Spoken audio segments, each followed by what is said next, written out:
All right, we are going to call this meeting open at 6:30. Let's start with the invocation. Can you please stand? Join me in prayer. Dear Heavenly Father, thank you for this awesome evening, Lord. Thank you that we get to come together once again and look at our beautiful city and try to make the best decisions that we possibly can. Thank you for all that you continue to guide us with, Lord, and let us work hard for you. And in your name, amen. Flag salute. Can we have our city clerk lead us in the Pledge of Allegiance? Ready, begin. I pledge allegiance To the flag of the United States of America and to the republic for which it stands, one nation, under God, indivisible, with liberty and justice for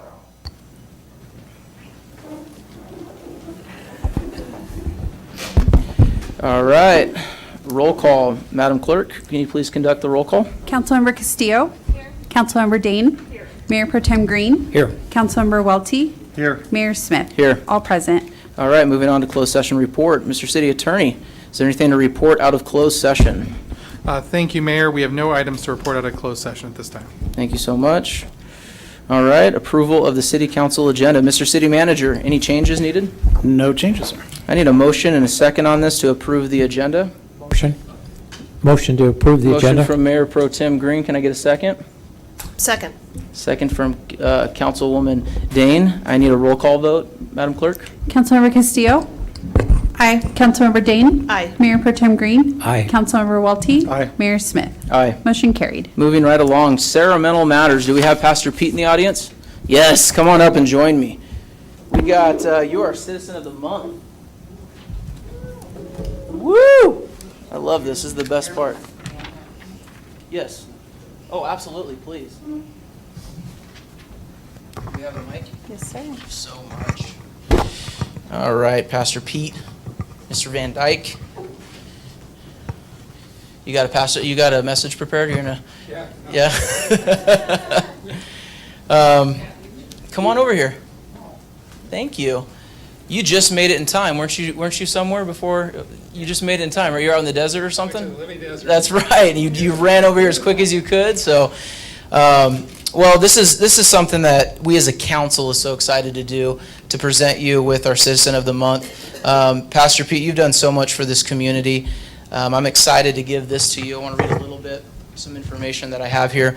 Pastor Pete also, Peter Van Dyke, also known as Pastor Pete, served the Canyon Lake Community Church for 39 years as the senior pastor. Wow, that's quite a role of leadership. After stepping down from his position in 2016, but he's still involved with the church today. Is that correct? He continues to serve his community. Pastor Pete currently is tasked with congressional care, where he comforts the sick and those who have lost loved ones through his free grief share classes. He continues years of service, should not be taken lightly, because he continues to work day in and day out, not only for the people in the city, but through the church as well. So we are so blessed to have you here this evening with us, to be able to present this to you. Do you have any words you'd like to say? Come on. You have to. You're a pastor. No, my wife Pat and I have just really enjoyed living here in Canyon Lake for 45 years. And that's why when we retired, we wanted to stay here as well. It's a great city. We've enjoyed just having an opportunity, and even my wife has really appreciated working with the Friday Flyer and now with the Inside? Canyon Lake Inside. Canyon Lake Inside, yeah. And so if some of you don't recognize her, when the Friday Flyer was going out, she was doing Pat's Funny Bones. And maybe some of you got to know me that way, which isn't really the best way, but still a lot of fun. But we enjoy it here, we love it here, and we thank you for the honor. Pastor Pete, thank you so much. I think we're going to do a photo with Tyler here. There you go. All right, 1, 2, 3. Thank you so much. Appreciate it. Thank you. Thank you. All right, next we have. Good job, Pastor Pete. We appreciate you. All right, is Erica here from DNV? Perfect. I'm going to actually let you start this off, because I know you have a lot of information to tell us about this month. So here, yes, put it right here. That's fine. All right, it'll make sense. Then there's a slide, I think, that comes up too. There you go. All right. there a slide? Yeah, he's Oh. pulling it up right now. Okay, and it's got the information on it later. Okay, hi. My name is Erica Rannick. Let me give you a little bit of background, but I do want to acknowledge the city of Canyon Lake, and I really appreciate you issuing the DMV Donate Life Month proclamation every April. And I know people go, why is organ donation so important? Well, it saves and heals lives, and especially in our community. It's impacted many community members, especially in the last several years. I wouldn't be here without organ donation. So I kind of want to do a little bit of connection, and why my connection to organ donation is so important. So I've lived in the Lake Elsinore Wildomar community for about 32 years with my husband, raising our family. I've also been a teacher in the Lake Elsinore Unified School District, primarily at Terracotta Middle School, for about 20 years. But I'm better known as a heart attack, LVAD, heart transplant, 3-stroke survivor warrior, all events occurring in a little over a 1-year period. I did not have a history of chronic heart failure, nor was I born with a congenital defect. Actually, my journey began about Easter of 2016, when I was experiencing some illnesses and symptoms that most people consider normal. Mine were off. I figured I had spring break to recuperate it, and kept pushing through. I was not still feeling good when the doctor said I was having a heart attack. Women do not have typical heart attack symptoms. Good to know. Note to self. So all those things that I was going through was my body's way of trying to tell me that something was going on. So a few months later, I go back to work, start feeling a little wonky, decide I don't want another heart attack. So I went into the doctor, they ordered a stress test, and I went into cardiac arrest. Unfortunately, I would go into cardiac arrest several more times. I underwent several open heart surgeries. I was getting weaker, not responding. And my arrhythmia decided to kick off, and so they decided to do an ablation, but during the surgery, my body decided it was done, and I stroked. I went blind, couldn't speak, couldn't move. Priest was brought in for my last rites, and palliative care was being discussed with my family. Fortunately, I had a doctor at the foresight to make a life-saving phone call. I was sent to Cedars-Sinai with the intent of having a heart transplant, but obviously I was in no position. So several surgeons stepped forward and offered to do what they call an LVAD, which is a left ventricle assist device. It's a pump that's put onto your heart. And if I respond to it, then I would be able to recover at home in the hopes that I would get stronger to have a transplant. So we come full circle, Easter of 2017, I got the call. They found a match, Dylan Stump. He was 19 years old, Cal Baptist University student, male chorale, loved volleyball, well known for his hugs. He was on his way home for Easter dinner in Long Beach. He got a little fender bender on the 22 freeway. While waiting for the tow truck, we all know how traffic slows up and people get a little impatient. So a truck decided to take the shortcut and go down the emergency lane at 65 miles an hour. He didn't survive. But he saved 5 lives, 213 tissue samples were recovered, tissue samples being like for knee replacements, dental implants, heart valves, reconstructive skin grafts for mastectomies, burn victims, just to name a few things. That's how many lives he impacted by being an organ donor. And the reason why I know this is because I met his mom and dad around Easter of 2018, where they were able to hear his heart in my chest. So we decided to combine forces, and she and I, in the slide up there, became One Legacy ambassadors. One Legacy is the Donate Life for 7 counties in Southern California. And she considers me the silver lining to a tragedy. It helped her get through a little bit of the grief process, and I get to put a picture with the person who saved my life. Now, as far as the data goes for transplantation, 2021 was actually the 11th year where we made records. 41,000 lives were saved nationwide, whereas the year before was 39,000. So that's incredible. 155,000 lives healed. That's really awesome. But more specifically in our area, in the One Legacy area, 1,688 lives were saved, whereas the year before was 1,660. So that's just really, really a good thing to celebrate. Now, currently there's 106,000 on the transplant waiting list. The year before was 112. So you're seeing a decrease, but I did say there was 41,000 transplants the year before, but the list isn't quite dropping that 40,000 because not every registered donor is a match. And so unfortunately, people are waiting for organ donors. And if you look at the graph out there, it says who's waiting most. The blue line right there is almost most of those waiting on the waiting list are kidneys. People waiting for kidneys, people on dialysis for years and years and years. But Unfortunately, many do not make it. It's on average, I believe, 19 people die, or 17 to 19 people pass away each day while waiting, and just as many people are trying to get back on the list. So we always look at encouraging, Dana and I like to go out and keep encouraging and sharing Dylan's legacy in the hopes that people are organ donors. So if you're a registered donor, thank you. If you're not and not sure, check your driver's license for the pink dot. If you want to register, you can get online, Google Donate Life California, and you can register there, because you might be that match. You might be that silver lining to somebody. In my case, my previous students brought this to me for my recovery. I was a language arts teacher. It's a pig with wings. And to them, organ donation and the whole process I went through, they said that pigs do fly. And so I hope that you keep that in mind, that as a city and helping bring awareness to organ donation, you're helping pigs fly. So thank you. Thank you so much. Thank you, Erica, for coming out and, telling us that story. Give her a round of applause, please. On behalf of the city, I want to present this proclamation to you. Here you go. And we really appreciate it. Thank you for coming out, all the information. It's really helpful. So for having a better understanding of it, we're going to take a picture right here with Tyler. Sorry. 1, 2, 3.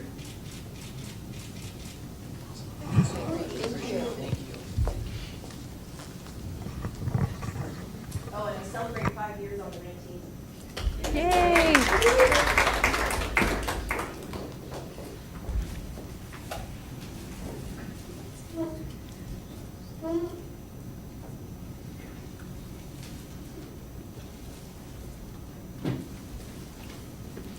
All right, thank you so much. Ceremonial matters are always really good. Citizen of the Month, Pastor Pete, thank you. And of course, Erica, for giving us that presentation. Moving right along, do we have our president for the Canyon Lake Property Owners Association? Is he with us this evening? Don't believe so. All righty. Chambers of Commerce, I did see Jeannie Odell. She's here. Jeannie, how are you? I'm good, thank you. The floor is yours. Thank you. Does this mean I get Darcy's time and Joe's time? Let's do it. All right, We good. don't do that. Thank you, everybody. Good evening. First, I'd like to introduce Joseph DeCaspris, who's our vice president of the chamber. So you're going to start seeing him attending some of these meetings. Thank you for coming. So, yeah, we're trying to get him involved in some of these events or some of the city council meetings and stuff like that. So. He's doing a good job, too. Yeah, thank you. So moving into the business at hand, we did have our first annual membership meeting on March 30th. And I do want to stress the fact that it was our first annual meeting where we were able to present our 2022 goals to our members. So felt that was pretty successful. We want to thank our sponsors, CR&R, EVMWD, PZA, and Patriotic Arms. Just wanted to announce our businesses of the month.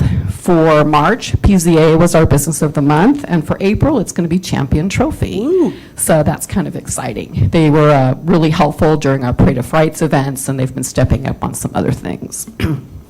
We also attended the Mega Mixer on March 31st, where we did pass out the internship flyers that Tyler dropped off for Way to go, us. Tyler. So there was some interest, and people were picking up the flyers. So hopefully you'll get something out of that.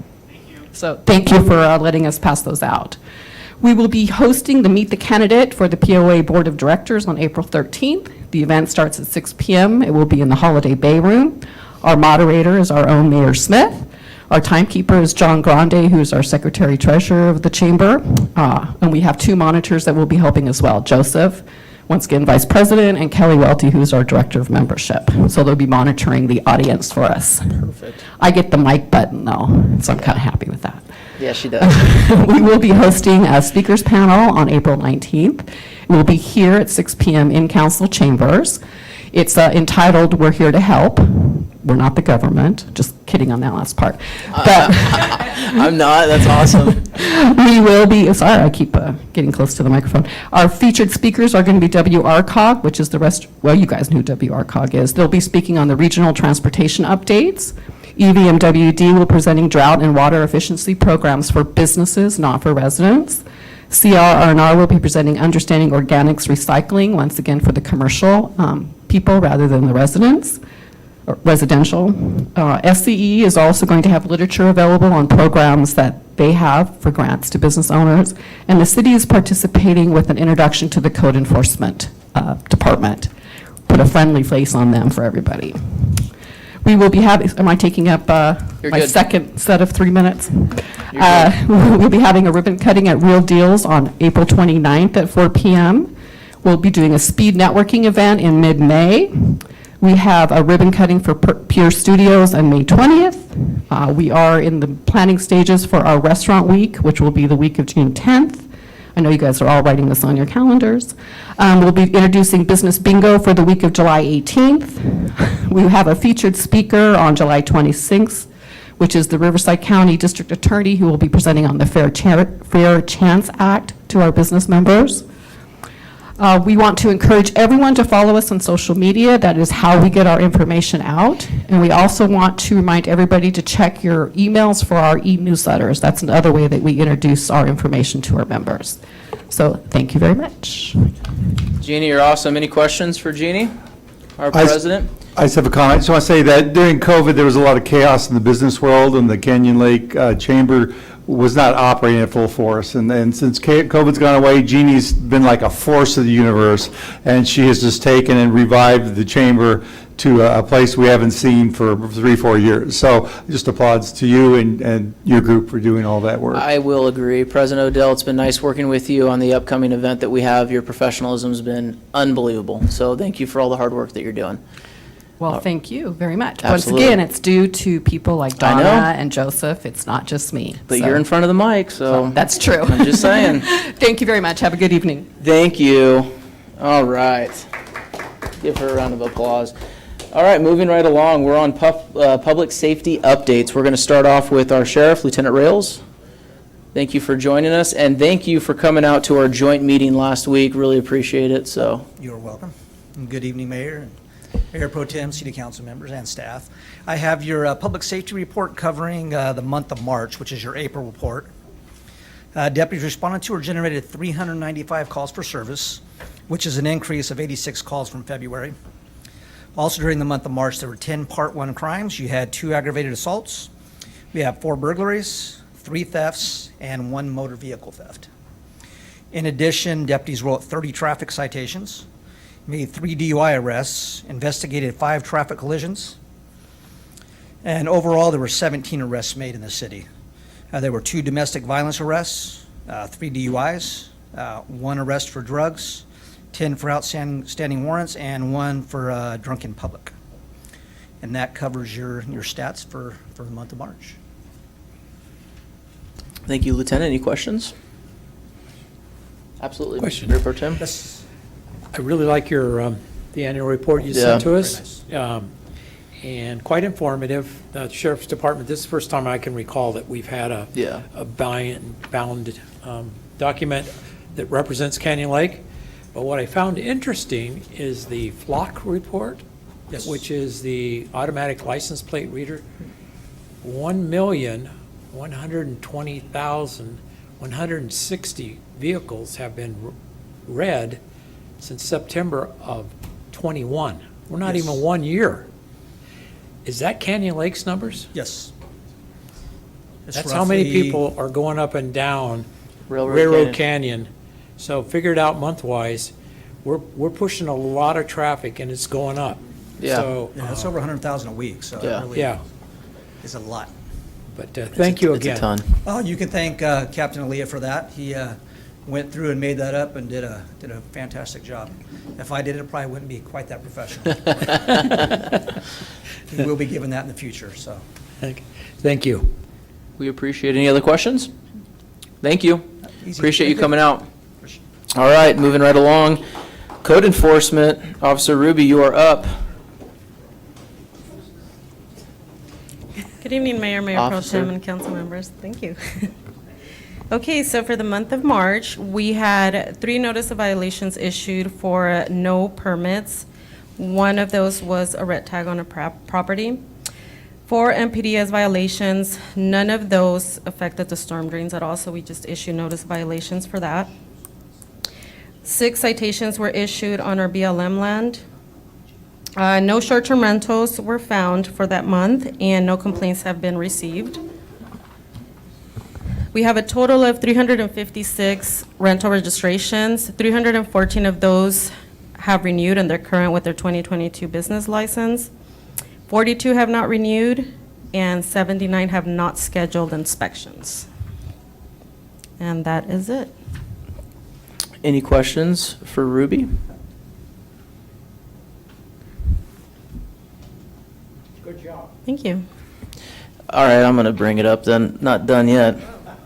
So close, but I know I've had this discussion a couple times, and, you know, I just want to put it out there that we still gotta try to figure out how we can close the gap to some of our landlords, you know, just because, I mean, I think we have anywhere between 700 to 800 rentals in this community, and we're showing about 356. So I don't know, maybe we can have that discussion, Mr. City Manager. I know that, you know, our team has done such a good job taking pictures and documented some of the things that we helped both landlords and tenants out, and I think they've done such a good job at that. So love to see that program have more participation, just so we know that we're servicing the entire community and not just 20% of it. So I don't know, maybe we can kind of have that as an item in our next council meeting to discuss on how we can bridge that gap, or, you know, have a pointed discussion. So, but thank you for all the hard work you're doing. Really appreciate it. You're welcome. Thank you. All right, moving on to fire. Our chief.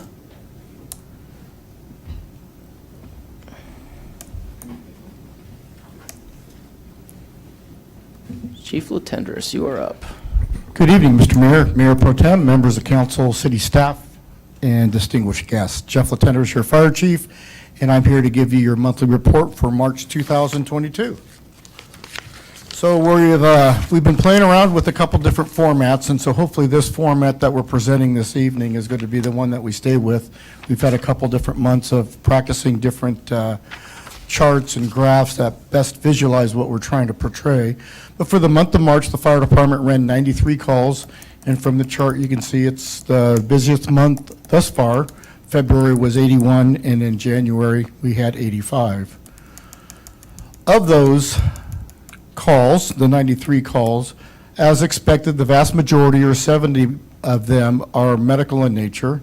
The next most prominent type is a good intent call, where someone thought they saw something, and you get there and then you find out, well, it was mistaken smoke or steam from a vehicle, something like that.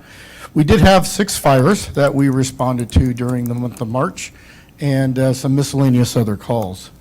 I came prepared, Mr. Mayor. Last time you asked me, well, what were those 6 fires? Let me get to that. We've been adding up, so that was just for the month. This is our year-to-date, so we can keep track as we go through total number of responses. So for the last 3 months, 202 medical calls, 10 fires. Again, good intent, 26 of those, and the others are just kind of filled in with the type of calls we respond to. During the month of March, though, we did run 6 fires. Probably the most prevalent one was a discarded smoking material onto a deck that caught a deck on fire on Vacation Drive. We also had a remote control race car that the child was charging on his mattress, and it overheated. The battery burned up and caught the mattress on fire. Up on Black Horse Drive, we had a person who discarded some hot embers from their fireplace next to their structure, caught the trash on fire. And then we responded to three additional fires outside the community. One at Greenwald and Little Valley. It was an automatic aid call where it was actually just an illegal burn. A person was out there burning their own trash, and they did not have a permit for that. Second one was a second alarm structure fire that we went deep into Lake Elsinore off of West Flint Street, and that actually was mutual aid. It was outside of our agreement levels that we have with CAL FIRE. And the last one was a vegetation fire in Lake Elsinore at Allen Street and Conrad Street. And kind of interesting on that one, they had a little arsonist running around, and there were actually 6 fires going on in 6 different locations, and they needed additional units to keep coming in and dealing with the additional starts. And so we were requested out there to assist on that fire. So by time of day, our incidents, it's still kind of being consistent with what we reported previously. During the early morning hours of the day, our call volume is relatively low. About 8, 9 o'clock in the morning, it starts kicking up. And then in the middle of the day, we're seeing around 2, 3 o'clock our busiest call time. And so these are the time of day incidents just for the month of March. And if you look at the year, we're pretty consistent in there. Again, 18 is at about 9, 10 o'clock in the morning, where we're running 18, and we see that peak again at about 2 o'clock in the afternoon. So this is important data for us as we plan our training, we plan our activities.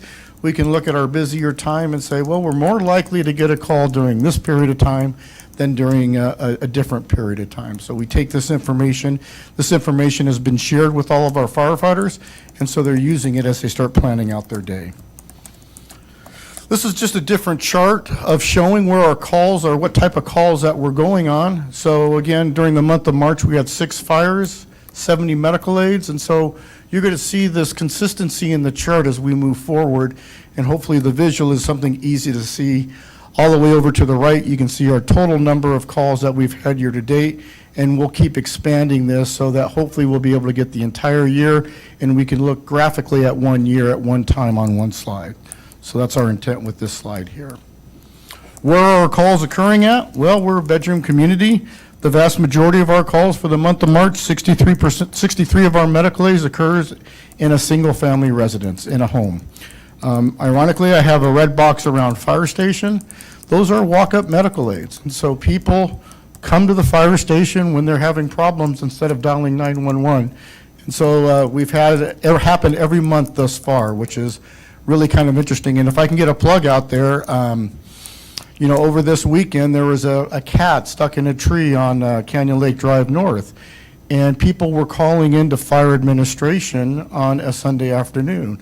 And unfortunately, fire administration is closed. And so if there's that kind of an activity, they do need to call 911.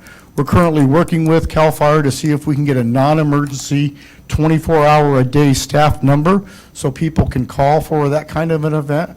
But right now, we do need to try to emphasize with our new phone system, there is nobody in the fire station at that time. If you have an emergency or a non-emergency where you need a fire department response, our process right now will be to go through 911.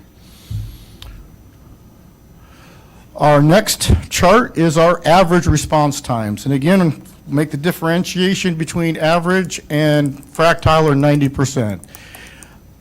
Our previous provider provided us with average response times for their report.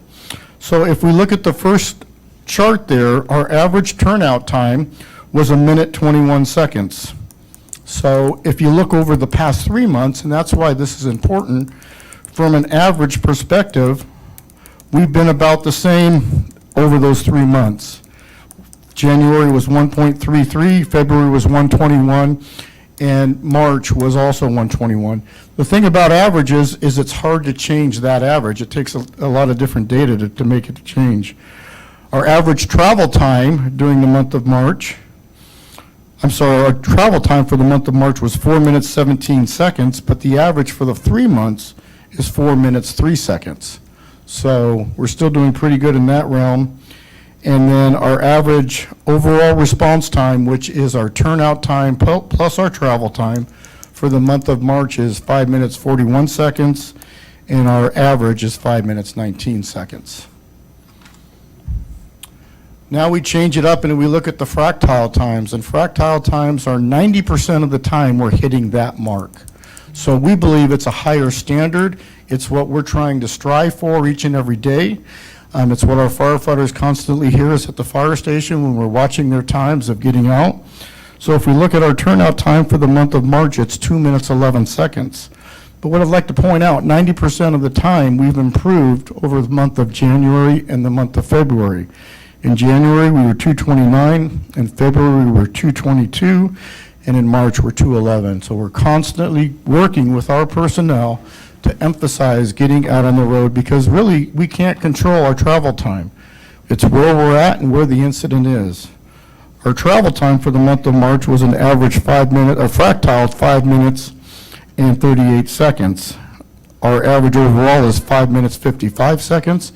And later on this evening, you're going to be talking about our fire department policy manual. And in our fire department policy manual, we've established goals for ourselves. And for our turnout time, we want to have a turnout time goal of 1 minute 45 seconds, 90% of the time. We're not there yet, but we're working on it, and we plan on getting there. For our travel time, we have a goal of 6 minutes. We're meeting that goal. So we want to keep working on that and meet that goal. And finally, our total response time, again, that's our turnout time plus our travel time. For the month of March, our average was 7 minutes and 32 seconds.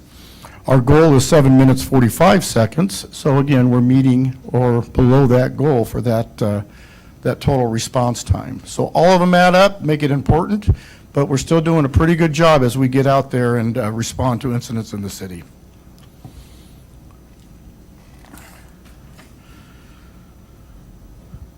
During the month of March, we also responded to 12 incidents outside the city. And 11 of those were in Lake Elsinore. I'd like to clarify that a little bit. In our records management program, Lake Elsinore is a mailing address. So some of those were in the unincorporated area of Meadowbrook and not necessarily in the city of Lake Elsinore. And the same holds true with the one in Paris. But 12 times this month, we've been called outside the city. Canyon Lake Engines 1 has responded a total of 22 incidents outside the city since January 1st. During the month of January, we weren't requested once during the month of January, and we found out from a recent meeting with the dispatch center that that was because they had not completed all of the transitional programming yet. And finally, Canyon Lake Battalion 1 has responded one time outside the city on a fire response. Riverside County at the same time has responded into the city of Canyon Lake 10 times during the month of March. So far this year, Riverside County has responded units a total of 29 times into the city. In addition to that, the city of Murrieta has responded twice into our city, and both of those incidents were during the month of January. And here's just a heat map of where the calls are occurring in our city for the month of March. And so this is just good to kind of keep an eye on where the incidents are occurring. Training hours, this is something we wanted to report to you. We've got our training program up and running now, so our firefighters are training each and every day. The Insurance Service Organization, or ISO, that rates cities and fire departments, something they're looking at is your training hours. So on the A shift, we did 75 hours in March. B shift 69.5 and C shift at 120 hours. Our minimum average for that would have been 60 hours for each crew, 3 people on a crew. So we're exceeding that expectation. And I'd just like to point out we're doing innovative training too. So this is our firefighters out at the lake at the launch ramp, drafting water out of the lake if we had a natural disaster and our water system was down. We're learning and practicing getting water out of the lake that we could use for firefighting purposes. So again, we're being innovative in what we're trying to accomplish. We're also doing fire prevention. So that's something that's really started to take off. Currently in the month of March, we did 10 residential construction inspections. All of these projects are either new or remodeled houses that are going through, and they each require a residential fire sprinkler system. In addition to that, we have to do plan checks for them. We have to do a couple different inspections. Each one of these inspections generates a permit and a fee, so the fire department is actually starting to bring in revenue now into the city. Probably our most significant incident was that 2-alarm structure fire that we went into the city of Lake Elsinore. While our units did not do anything at the incident, it showed us that the system worked. When resources are needed, the call came in. They covered back behind the area around us. They didn't specifically cover our city this time because we were released within about 30-40 minutes, and so on their time clock, that wouldn't justify that. But the other thing that we've done during the month of March is Chief Samuels and I have met with the crew of Engine 94. We've met with the crew of Engine 5. We've met with the division chief and 3 battalion chiefs for this area, and we had a tour of the Emergency Communications Center in Paris. So we're building and reinforcing those relationships with our partners. I wanted to bring this up. This actually isn't in March. This happened, I think it was Monday night.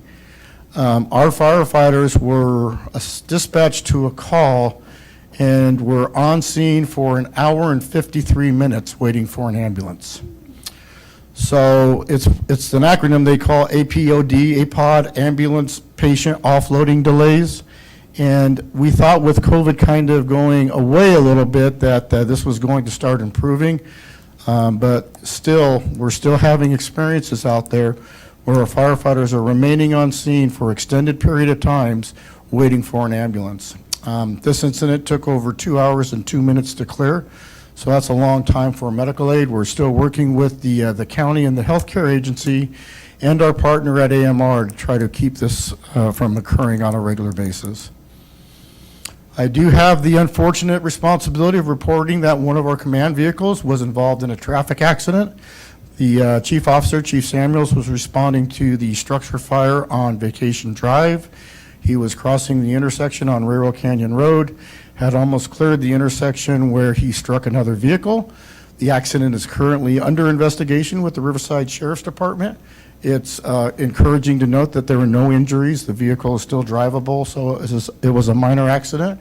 Unfortunately, it does happen, and we are reporting it and letting you know of it. We've got 3 quotes to get the vehicle repaired, and we hope to get into the shop quickly to get it fully back in service. And so that concludes my presentation. We had a great tour on Thursday, March 31st, where we had about 15 little ones stop by the fire station, and they had a great time visiting the station and seeing the firefighters. So I'm available for any questions if you have any. Chief Latendresse, thank you so much. Any questions? I just have a Councilwoman comment. Rivera? Yes. One of the things that we've talked about is so important is the community involvement of the fire department. And it was very nice to see fire department out at two big events this weekend. So nice to see them at the golf tournament and the lifeguard. They wanted to see the lifeguard golf balls tryouts. drop as much as anybody, and they do apologize Yes. that they were delayed at the junior lifeguard turnout. They did have an emergency response that delayed them, but we have it on our schedule, and we'll be at the next one in a couple of weeks. Thank you. That was really cool because they were cheering on the kids as they were swimming. It was really neat to see. One of the captains that was there that day was a lifeguard for the city of Huntington Beach before he was employed, so he's got a heart for that kind of work, so he's really happy to be out there. Thank you. Chief, can't thank you enough. Appreciate it. All right, we're moving right along. Public comments. Madam Clerk, can you please read the public comment statement? Any person wishing to address the city council on any matter within the jurisdiction of the city, whether or not it appears on this agenda, is asked to complete a speaker request form available on the back counter. The completed form is to be submitted to the city clerk prior to an individual being heard by the city council. The city council has adopted a time limitation of 3 minutes per person.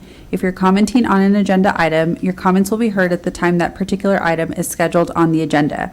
Please note that if you're addressing the city council on items not on the agenda, the Brown Act does not allow discussion of such items. Therefore, the city council may only do the following: refer the matter to staff, ask for additional information or request a report back, or give a very limited factual response. Members of the public may still submit their comment electronically by sending an email with their comment to publiccomment@canyonlakeca.gov. Comments submitted electronically will be provided to the city council and included in the official record, but will not be read aloud during the meeting. I do have one card, but it's for item number 7, so we'll hear that comment at that time. Perfect. Thank you. All right. Again, Madam Clerk, will you please read the consent calendar statement? All items listed on the consent calendar are considered to be routine matters, status reports, or documents covering previous city council action. The items listed on the consent calendar may be enacted in one motion. With the concurrence of the city council, a council member may request that an item be removed for further discussion. Staff recommends approval of all items. Thank you so much. Council members, anyone like to pull a consent calendar item? All right, I need a motion. Motion. Motion from Mayor Pro Tem Green, Second. second from Councilmember Welty. Can I please get a roll call vote? Councilmember Castillo? Aye. Councilmember Dane? Aye. Mayor Pro Tem Green? Aye. Councilmember Welty? Aye. Mayor Smith? Aye. Motion carried. All right, moving right along to business items. If I don't have any objections from my colleagues, can I please get you all permission to take up item number 13 first. Any objections on that? We okay with it? Awesome.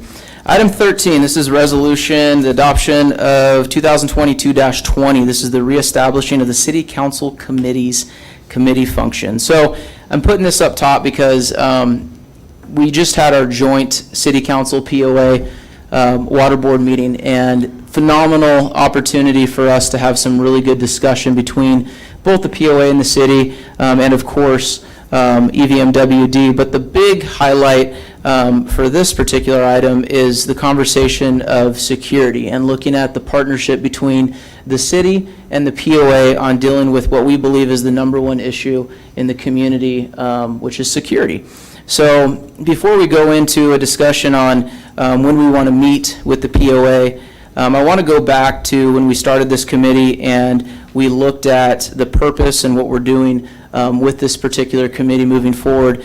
And from the conversations that I've had with people in the community about Thursday night, I believe that the rhetoric that's going to take place, the conversation that's going to take place in this meeting is going to be about public safety. I think that the direction of this committee moving forward, at least for this year, is strictly going to be on public safety. So for myself and Dale, I hope you agree with me, but I want to have a conversation about it. I think that we should put our best troops forward on this. So I'm going to remove myself from this committee, and I'm going to ask my colleague, Councilwoman Castillo, with her background in law enforcement, if she would be willing to take my place on this committee. And if the possibility, Dale, if you think it's appropriate for Larry to take your spot, just because of his background in public safety too, I think the two of them, in my opinion, would do really good for this council just because of their background. And I just wanted to have that discussion before we lock in a time and location with staff.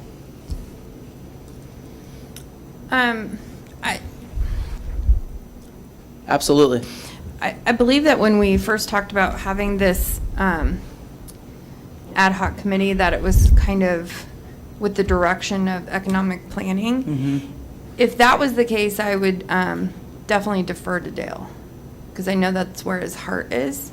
That being said, I do not mind being on the committee, and so.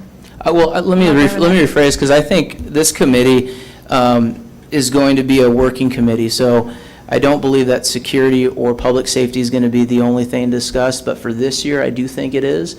Next year, it might be economic development, which means we would probably put Dale on that for that year, moving that direction. But, it's just, Thursday was so refreshing because I had about 12 to 15 people reach out to me who I've never met before. And the community's paying attention. And I know for myself, I know that my colleague Casey or Larry are going to be more qualified on that than me. So for me, it's an easy, move. But I'm going to let Dale speak. Larry, how do you feel about it? Microphone. I don't have a problem with it, since we are talking about something different. So it's really up to you, Dale, but I'd be more than glad to serve on the committee.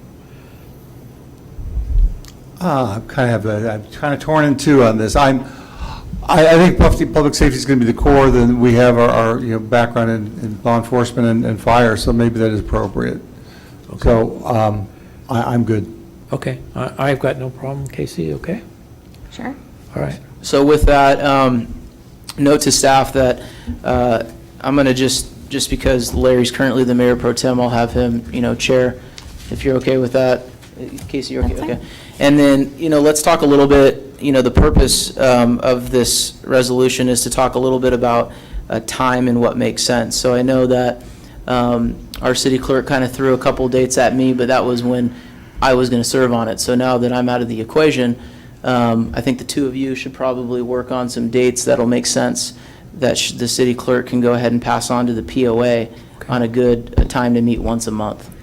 So initially, if you look at the resolution, we have currently the first Monday of every month at 4 p.m. The first meeting would take place at City Hall, and then going forward, the committee would dictate whether we want to go back and forth between our office and the POA office. But if that first Monday of the month does not work for you, I'm happy to make those changes. That works for me. Works for me. Works, okay, so we'll go forward with Monday, the first Monday of the month at 4 p.m. The first one will be May 2nd, is that correct? The first Monday in May? Yeah, because I have RCA, but RCA is at 12:30 and it's always over by Okay. then, so that'll be fine. Okay, perfect. So we'll. Does that work? Perfect. Okay. Do I need a roll call vote on this, or can we just say, Madam Clerk, do you need a roll call on this? Yeah, and then if we can just also get the direction to make Of the course. change in the resolution To affect the change of, of the committee members. yeah, absolutely. So I'll make the motion on this. This is going to be for adoption of resolution number 2022-20 for the time and the date, and also for the reappointment of Mayor Pro Tem Green and Councilwoman Castillo to serve on this standing committee between the city and the POA. I'll second it. Roll call vote, please. Councilmember Castillo? Aye. Councilmember Dane? Aye. Mayor Pro Tem Green? Aye. Councilmember Welty? Aye. Mayor Smith? Aye. Motion carried.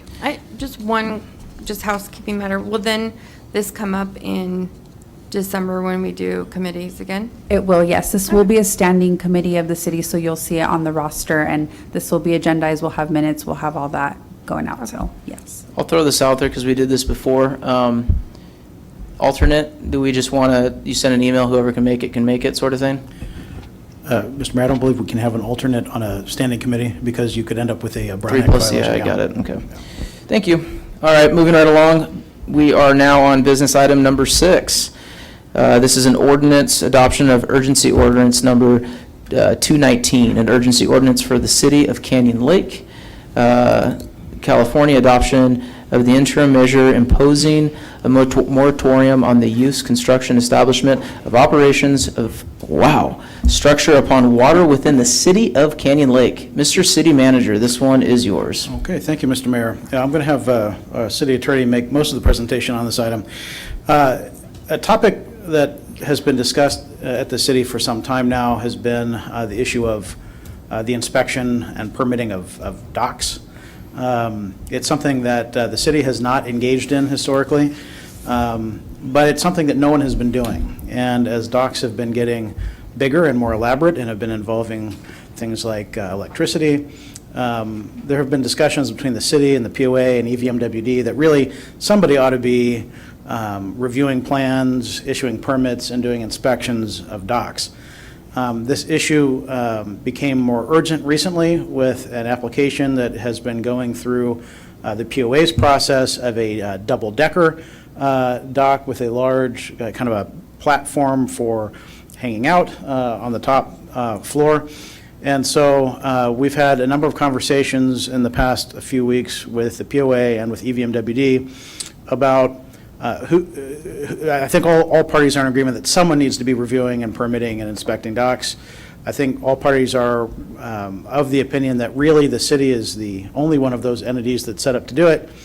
There's some question about our jurisdiction to do so, since the surface of the water is owned by EVMWD, which is another governmental entity. So we're currently working on an MOU with EVMWD to clarify that jurisdiction.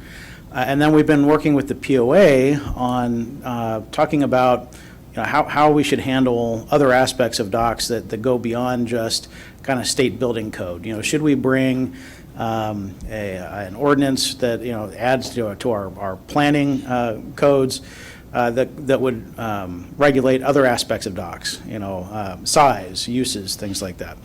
And so it's an ongoing issue, but in the meantime, there's one very prominent application going through the POA now. We expect that will trigger others, and so the MOU before you, the moratorium before you is designed to be temporary while we go and continue to meet with the POA and figure out what that ordinance language should be, and as quickly as we can, bring that back to the council. And with that, I will turn it over to the city attorney. Thank you, Mr. City Manager. I think the city manager covered most of the essential aspects of what staff is recommending that the city council consider here. I did want to point out some notable exceptions to the moratorium.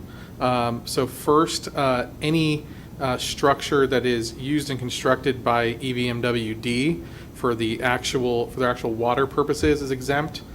Frankly, under the government code, we don't really have jurisdiction over our fellow government agency structures anyway. There's also some exemptions here for what I would call basic docks. My expectation is that there will be many members of the community who are looking to bring forward a basic dock very similar to the other docks that we have in the community. There doesn't seem to be any significant safety concern with a dock that is used solely for the purposes of docking watercraft and has low heights. Those two exemptions are in there. What I would recommend is, in addition to discussion about whether or not you want to impose this moratorium, perhaps just some initial conversation about what ordinance you might like to see coming back. What are the concerns? I think that on the city staff side, the initial concern was purely one of safety. Looking at these large structures that are being proposed upon the water, we have no idea if they're safe, if they're going to collapse. We don't know how many people can go up there. We don't know what will happen if you have a significant wind event. Is this thing going to get blown off and start floating out into the middle of the lake? We have no idea. I think the biggest concern is the construction of a two-story dock that may be structurally unstable. You have a large gathering on the 4th of July, and then you have a deck collapse, and then we have a high casualty event. So I think that's the primary concern that's driving the, hey, let's pump the brakes and talk about this. At the very least, give building and safety an opportunity to develop some standards that they could apply to judge whether this thing is engineered correctly. But other considerations could include aesthetics. Could include height requirements, like the city manager said. A large dock structure may obstruct the view of the lake for neighboring owners. A dock that's incredibly large may encroach upon access for your neighbors to the lake.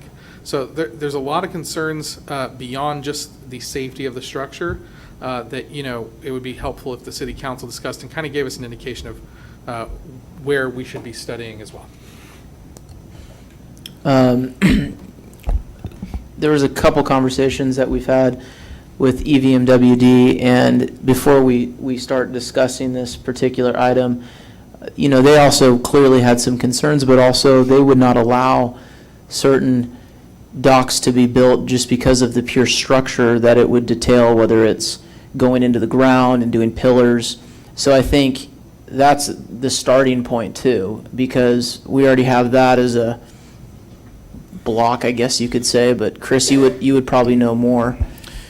Yeah, we've had a number of conversations with EVMWD staff on this, and kind of what we're getting back is that when someone comes with an application for a dock or any kind of structure that is on EVMWD property, whether it be on the water or on the shoreline but within their property, that first goes to the POA. The POA then sends it over to EVMWD, and that is per the settlement agreement that was reached, I think it was last year. EVMWD has no interest in aesthetics. They would like these structures to be safe, but frankly, that's not really their main concern. Their main concern is water quality. And so they're looking for what type of materials are coming into contact with the water, primarily. They're looking for structures to not be permanent in case they need to gain access and at some point remove the dock or whatever it might be. And so they've indicated to us that when it comes to building and safety type issues, not really their thing, and they would look to us for all of that. Mayor Pro Tem Green? Yeah, this has been a discussion that's occurred for quite a while. And a couple of things, and the city attorney hit on it, but one that is really glaring right now is power to the docks. Mm-hmm. Okay, we had a gentleman come in and wanted to power his dock up with a lot more stuff than most docks have, TVs and stuff, because it's an entertainment center. We could not get consensus on how that is to be protected. But cities of Newport Beach, Huntington Beach, Lake Arrowhead, Big Bear, all have those requirements in place, and our city did not. So that is one of our biggest, because most of the new docks that are going in are all metal. And there's a whole bunch of paperwork out on electrocutions based on metal docks and based on unprotected circuitry, GIF, because they ground out, they ground in the water, and they've got there's a lot of study on it. I think the other part that's important, and what about there's existing docks going in right now as we speak. Right. I've got one in my neighborhood that is larger than any dock, higher than any dock, and aesthetically, it fits that category. So I think that, and it blocks other boats because of the size of the cove. So there are some definite things that I think we could work on and come to some kind of an inspection process, a fee process for the intent of the structural integrity, also the public safety for electrocution or shock. One friend of mine has got actually a device he's put on his dock that alerts any shorts, and it's alarmed because he's got grandkids. So I think that's overdue.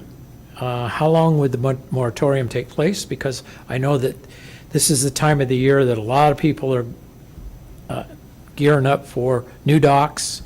They just bought the property, they want to upgrade. So are we talking about a month, 6 months? I think it'll be more than a month and less than 6 months. I think, anticipating as we come up to the summer months that people are going to be wanting to install docks, we did place the exemptions in here. So again, a standard dock is not going to fall under the moratorium. Okay. Yeah. But I think even a standard dock with a canopy on it, which most of them are, 30 feet, 33 feet long by 22 wide, plus a ramp that's 24 feet. So we're talking about a sizable structure. Most of them are attached to seawalls, some aren't. So I really think this is an area that has been long overlooked, and I'm glad that we're moving forward to try to provide some public safety to this particular item. Very good. Councilmember Welty? Yeah, I agree. I think it's time that we go ahead and look at this, and there's the safety issues on the water. You take a regular condition and you put it on the water, and suddenly it's 4 or 5 times more dangerous just because of the nature of the beast. So I think moving ahead with this is a very good idea. My only issue is that where it says used solely for storage, mooring, and embarkation, I get that. The only thing I'm concerned about is owners are out doing minor repairs to their boats all the time. They're changing the stereos, they're changing the carpet, they're getting a tune-up. This all goes on a dock, and last thing you want is somebody to call out a professional that's planning his 3 days to change the guy's carpet, and then we pull this. So I'm thinking maybe minor maintenance should be included in this line, but again, maybe I'm splitting hairs too much. We can certainly add maintenance to the list. I don't think it's currently our present intent to go out and begin enforcing at that level. We were simply trying to create an exemption for what we call the docks that already exist, because like the council members have already mentioned, we're coming up on the season where people are bought a house, they're really excited, and the last thing we want to do is get everybody in it. We want to go after the things that are safety issues. But if you want to add maintenance to that, Minor maintenance, yes. minor maintenance, that's perfectly fine. I did want to recommend. I did notice a small typo on that's my fault, on number 3 on page 129. There's a word "proving" there. It should be the word "as." So the sentence would read, "Shade canopies for a boat dock are not prohibited so long as it is the sole source and purpose of the canopy, and such structures do not exceed a height of 14 feet." Okay, I have one additional question. Will the ACC still be involved from the aesthetic standpoint like they are now, or will we be totally taking it over? So this moratorium does not affect in any way the POA's rights to approve structures. My understanding is that because this is on the property of EVMWD, we require the property owner's permission before we'll issue any permit. And EVMWD will only give the permission once POA has approved it, the plans. So I think that they're still going to be in the process. The anticipated sort of flow for this is going to be POA to EVMWD to the city. But the POA would obviously take our standards and make sure that those are given up front to people who are planning to bring in docks. Is the POA still issuing the encroachment permit for EVMWD? My understanding is that they are. They have an internal process between the two where Right. the plans get sent over, it gets approved and sent back. Okay. For minor, the encroachment permit, the POA will do it for minor and stereotypical improvements, but if there's something special, they'll have to refer that on to EVMWD. Okay. From a staffing perspective, how does this look? Moving forward, if we start having some of the conversations that Councilmember Welty brought up in regards to maintenance, what does it look like from a staffing point of view on how we can handle that? I think it depends on what the ordinance ultimately looks like. Yeah. If it is not retroactive, I think it's pretty simple. Okay. There would also, we would add to our fee schedule, staff time for doing the reviews and issuing the permits and doing the inspections. Our building department can handle most of that. If the council's direction is we want to start looking retroactively somehow, that's a major task. Yeah. That's a heavy lift. And we don't have the staff, frankly, in-house to inspect every existing dock, right? And So- that's my concern too, Mr. City Manager, because even as of now, so our building department's going to go out on our boat, and I mean, is that the plan too, when they're looking at different projects and they want to get a clear assessment? To do an inspection of a dock? Yeah. Yes, yeah. And, so we're extending more staff to be out on the water and taking that liability, and I don't know, I'm just trying to think this through. Have we looked at, Mr. City Attorney, have we looked at what Mayor Pro Tem Green discussed in regards to other municipalities on the coastline and what, their dock agreements kind of look like, and from a building perspective standpoint? So I know preliminarily we've begun that. This initial moratorium period is primarily designed to give us that opportunity to do the study, see what best practices are, see what would work for our community, and then bring that back in a proposed ordinance. But I do know that staff has begun looking at Lake Elsinore, they looked at Big Bear, they looked at Lake Arrowhead, so they are looking at other places in the surrounding communities. Any other questions? No, just don't be surprised the cost of these docks are what the cost of a house used to be. I mean, we're talking $50,000-$60,000. If they put a lift in it, it's pushing a lot of money. So the person that's putting the money into the dock is putting a substantial amount of money out. Real quick, before Councilmember Welty speaks, SB 9 and 10 apply to this at all? I don't want to give anyone ideas. No, not that I'm aware of. That something that we have talked about is, whether we're looking at potential accessory structures. Correct. But the answer is it can't be an accessory structure because it's on the property of EVMWD. Perfect. Accessory to what? Perfect. So no, there will not be ADUs on stilts on the lake. Thank you. So long as I'm the city attorney. Councilmember Welty? I'm good with the measure. I'd like to make a motion, we basically approve it with the two changes we talked about. Before we get into the motion in the second, Madam Clerk, do we have any comment cards on this item? We do. John Zeitz. All right, give me one Mayor, I just second. wanted to show I'm still alive. COVID didn't get me, and I'm back. 3 minutes. Yes. I understand the process, and the structure thing I understand. It's the placement that I really wonder that you're going to get involved in. Councilmember Green, you made a statement that the ramp is so long. Well, maybe not. Depends on the depth of the water. It can be 10 feet, it can be 30 feet, and so there is an expertise necessary for that. I live in a cove where you have a community dock, not POA, but shared docks. So you're going to be the arbitrator of these people, and you made mention that it was impeding another person's access. So are you going to, as a city, say, we're not going to allow this because you're going to impede that or not impede that and be the arbitrator between the two people and all that other kind of stuff? Structure thing, I think, is terrific, super.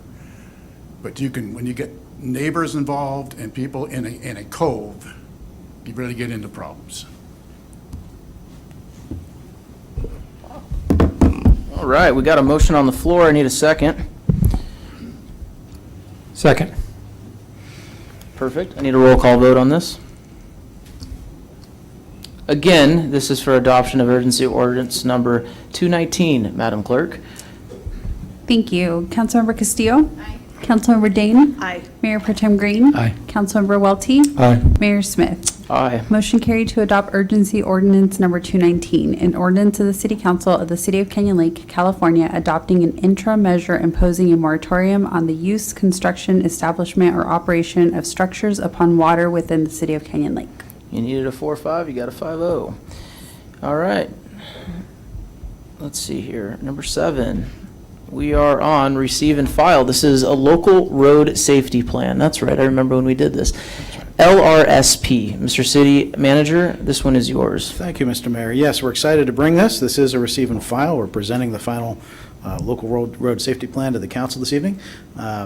This is part of our ongoing discussion and attempts to increase safety on Railroad Canyon Road. As we've discussed in the past, we have seen a noticeable increase in serious and fatality accidents on Railroad Canyon. Council is trying to address those. By doing this LRSP in a timely manner, we become eligible to apply for Federal Highway Safety Improvement Program grant funds. And I would like to ask our city engineer, Craig Bradshaw, to come up and give the presentation on this item. All right, good evening, Mayor Smith, the members of the City Council. My presentation is going to be really quick because I'm going to turn the time over to our consultant, Fear and Peers. We hired them. They're professional transportation and traffic engineering consultants, and they've prepared several of these. If you recall, we talked a little bit about this and about selecting changes to perhaps what we have out there based on cost-benefit ratios, and that they will go through that. We have the two from Fear and Peers is Diwu Zhou. He will make the presentation, and also Steve Brown from Fear and Peers. And so I will go ahead and turn over to Diwu, and we'll go from there.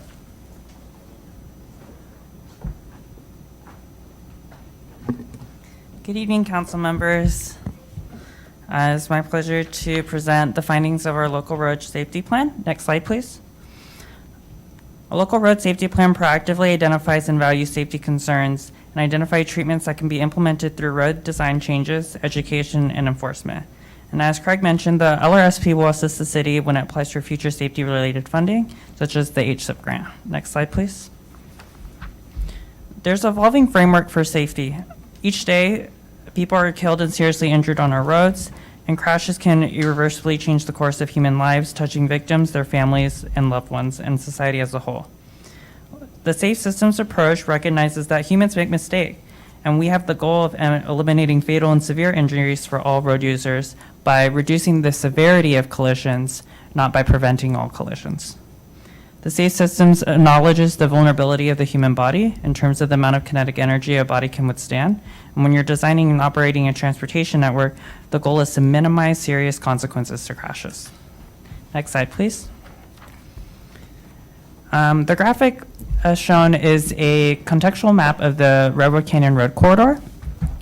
Railroad Canyon Road is the only city-maintained roadway. There are 5 signalized intersections. Although the intersection of Goetz and Newport is shown, it is not within the city's jurisdiction. In addition, there's generally 3 vehicle lanes in each direction with Class 2 bicycle lanes, and the speed limit is generally 45 miles per hour. Next slide, please. In 2012, the city widened Railroad Canyon Road from 2 to 3 lanes in each direction. New traffic signals were installed on Railroad Canyon Road at Country Club Drive and Town Center East. In 2021, the city installed colored green pavement markings with the bicycle lane along Railroad Canyon Road to increase the visibility at potential areas of conflict.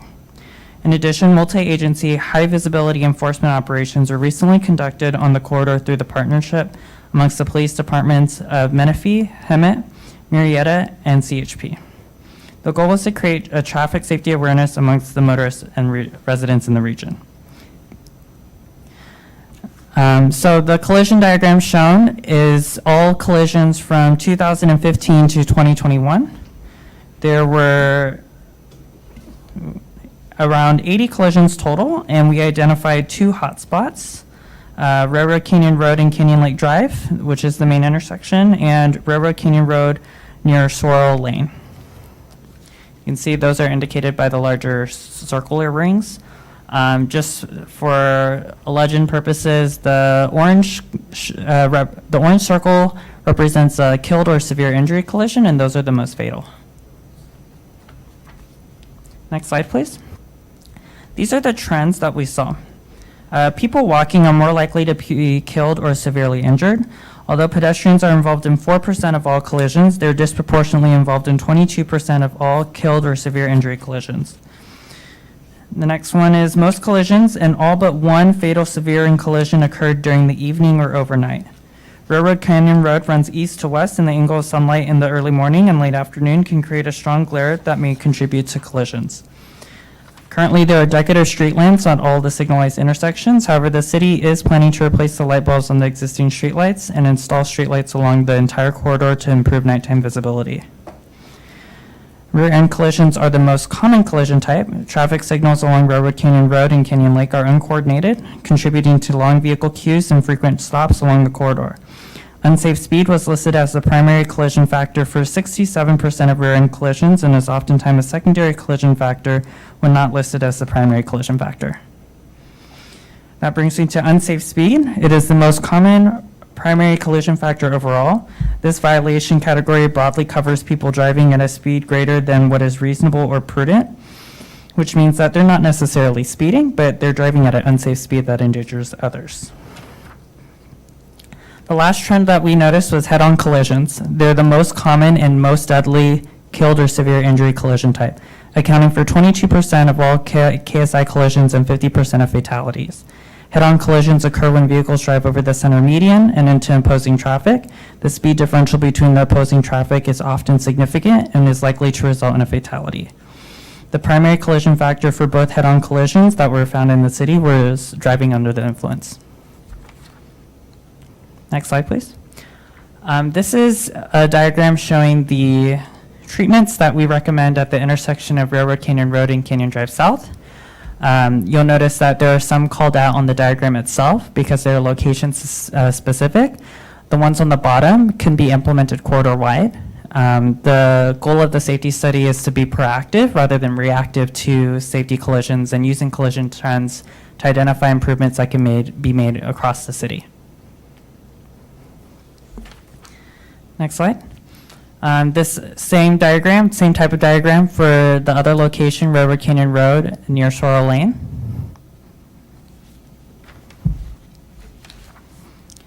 We also provide some non-engineering countermeasures. These are education enforcement type countermeasures to address some of the different collision types that you see. So DUI type collisions, unsafe speed collisions.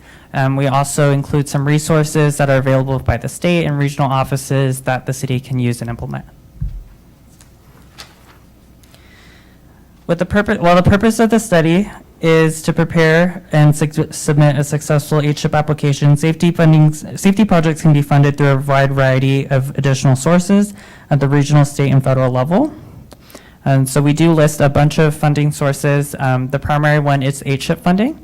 This grant application opens in May, and the city is well positioned to apply for those funds with the LRSP. And that concludes my presentation. There are additional slides attached, and I'm here to answer any questions. Thank you. Council, any questions? Go ahead. Thank you for your presentation. I know that this has been something that has been on the hearts and minds of many of our constituents. We get emails routinely. We see comments on Facebook about the citizens of Canyon Lake wanting something to be done about Railroad Canyon. But, you know, wanting something done and implementing it or having the tools and understanding of what needs to be done are two different things. Obviously, none of the people who are sitting up here are traffic engineers or consultants. And so we are grateful to have this information. I think there are a lot of community members that feel like it's been a long time coming, but I feel that having this information now will be able to kind of roadmap a way to address some of those issues. So thank you. Councilmember Walty? I just want to say thank you. We agree that we needed this, and we really appreciate your providing the service, because I believe we do need to get some of these safety items in place.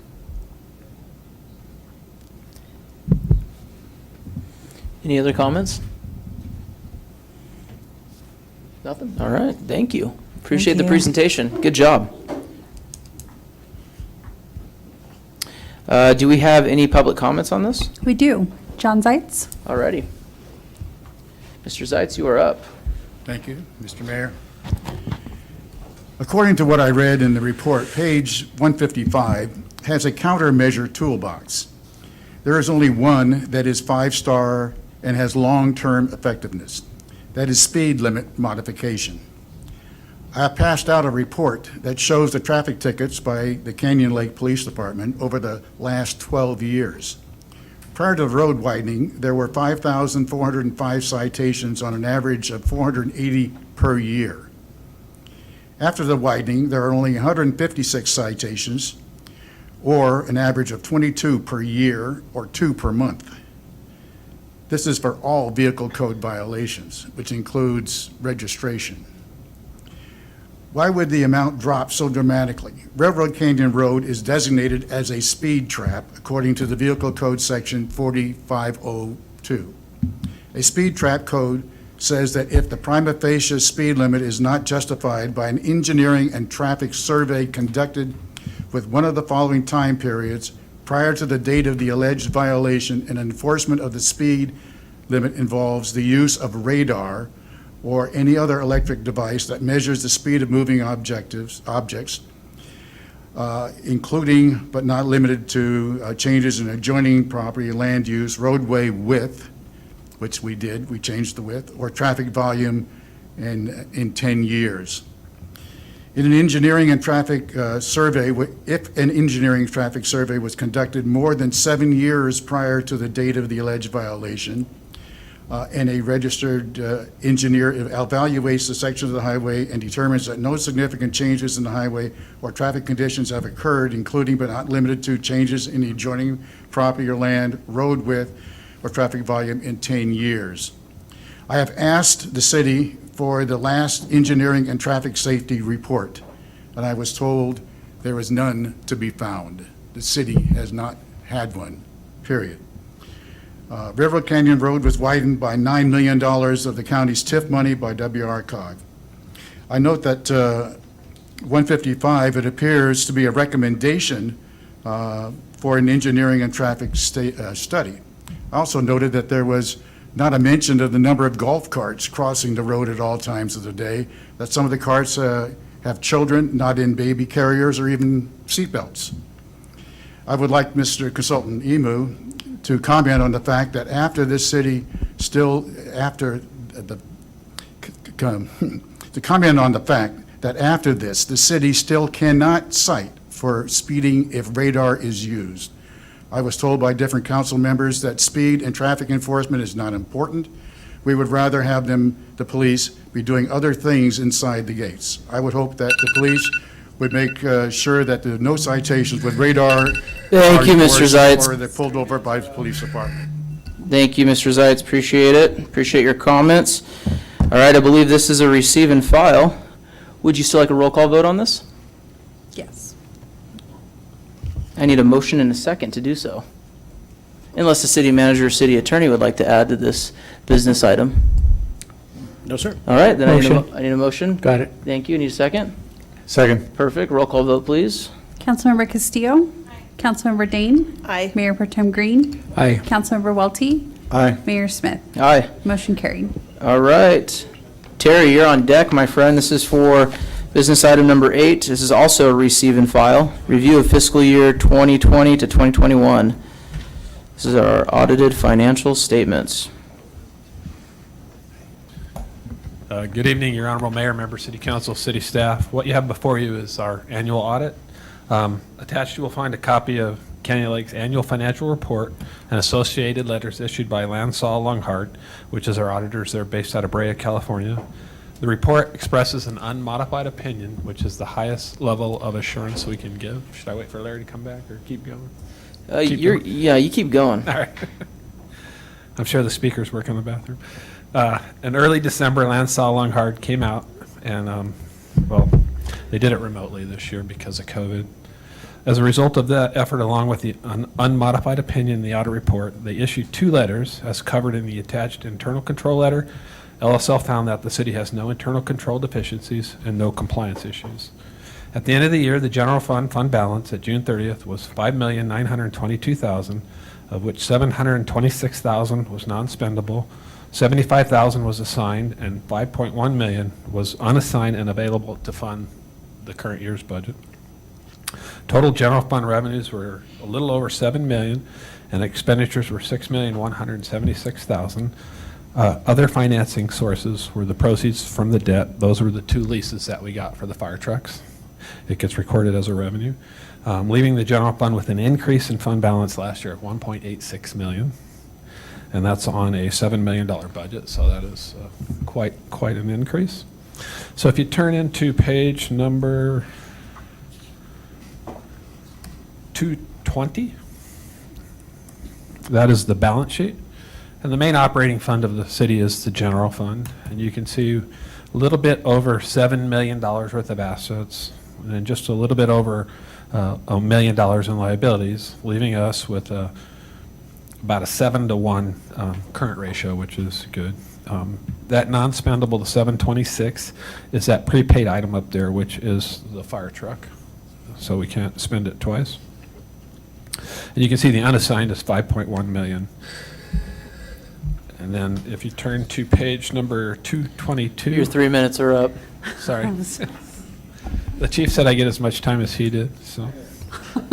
It wasn't me, it was the city clerk. We'll be here all She night. just hoogahed you. Sorry. I mean, come on. man. Sorry, Terry, you're doing such a good job, too.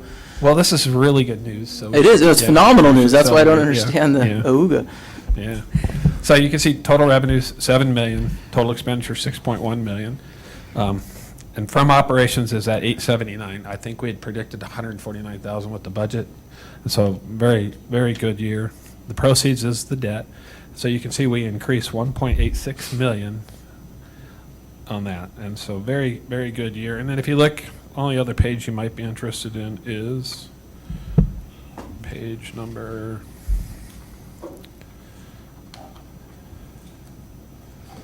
budget to actual.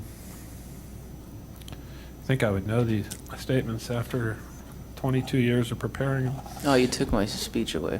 Page number 263, which is the budget to the actual. So the first column is the original budget, and then the second column is the final budget. So you can see after the final budget, we were $265,000 over in revenues. We had originally predicted only or $6.3 million in revenues. It got adjusted to 7.6. We ended the year at $6,170,000 for $1,487,000 below expenditures. Our original deficit or surplus we predicted was $149,830, and we ended the year with $1,752,000. So very good year, and it's the hard work of all the staff, that's for sure. So, Terry, how long have you been the financial director? 22 years, sir. Out of the 22 years of service to this amazing community, what would you say about our finances today? We're in good shape, that's for sure. So, I think it's a huge accomplishment to the hard work of the staff, and it's just so exciting to see these numbers come to light, especially all the work that we've been doing in the last 3 years. So kudos to you, my friend, and the staff. I think everyone's done well. Does the council have any comments? Yay. I like this. Mayor Pro Tem, you got anything? Well, I was here when the years it was a bit skinny. That's a technical term, that's Finance 101. Yeah, there was some- In other words, you're going in the red and not in the black. But really skinny years. it's been really been refreshing with the last several years, one with the revenue. The difficult time with COVID and the things that we were able to work through. So compliments to the city staff and our finance director. Oh, thank you. And this is the 22nd year in a row without an auditor adjustment, which never Massive. happens anywhere. So Massive. We're doing all the right stuff. Now you jinxed What it. you get quarterly or monthly is accurate, so no adjustments. So I love it. Do we have any public comments on this? All Mr. right. Mayor, if I may? Of course. Just briefly. Appreciate the compliments to staff, but I do want to say that this fiscal turnaround that we've witnessed in the past few years is really the result of the vision of this council. The city has implemented, how we got here is through the implementation of a number of pretty bold programs, things that have never been done here in Canyon Lake, things like the EMS subscription program, things like our residential rental registration and inspection program, doing hard negotiations with things like our trash line contract with CR&R. And not all of those decisions were easy. And this council has taken some heat from people who don't like some of those programs. But the vision and the backbone to make those hard decisions and make those hard votes is really why we're looking at numbers like this today. And my compliments to the council. Just really proud to be part of this group and really, really happy with where the city is financially today. It's all good stuff. All right. I do need a motion. Motion. Come on, mix it Second. up. Come on. Mix it up. Mix it up. Roll call vote, please. Councilmember Castillo. Councilmember Dane.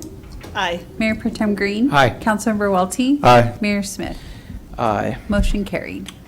Thank you, Terry. We appreciate you. All right, moving on. Another receive and file. This is number 9. Tyler, you're on the deck. Canyon Lake Classification and Compensation Study. Start off by saying, don't shoot the messenger.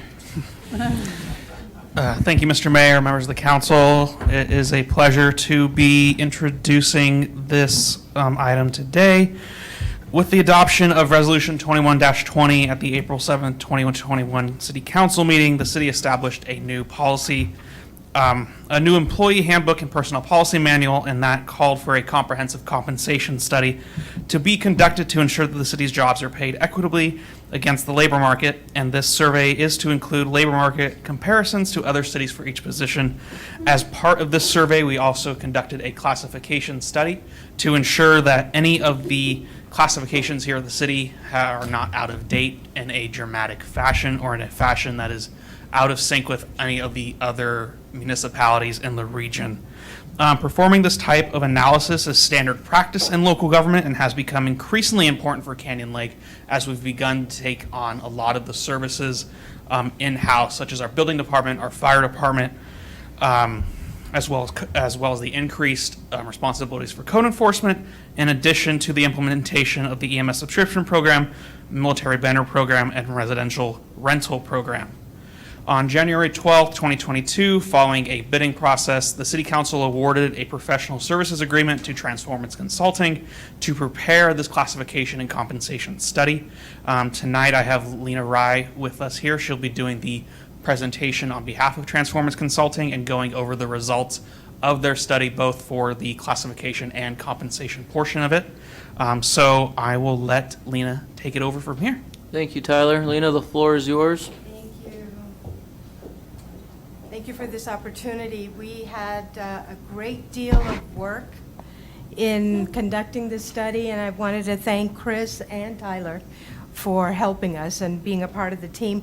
What I have done is prepared a couple of slides just to talk about our process, which I think was critical in ensuring that the employees of the city, and we actually, you mentioned earlier just the work that this city does and the employees do, and it comes across. And when we did our study and had the interviews and met with them, it really, really hit home just how much the city is doing and the work that's being conducted.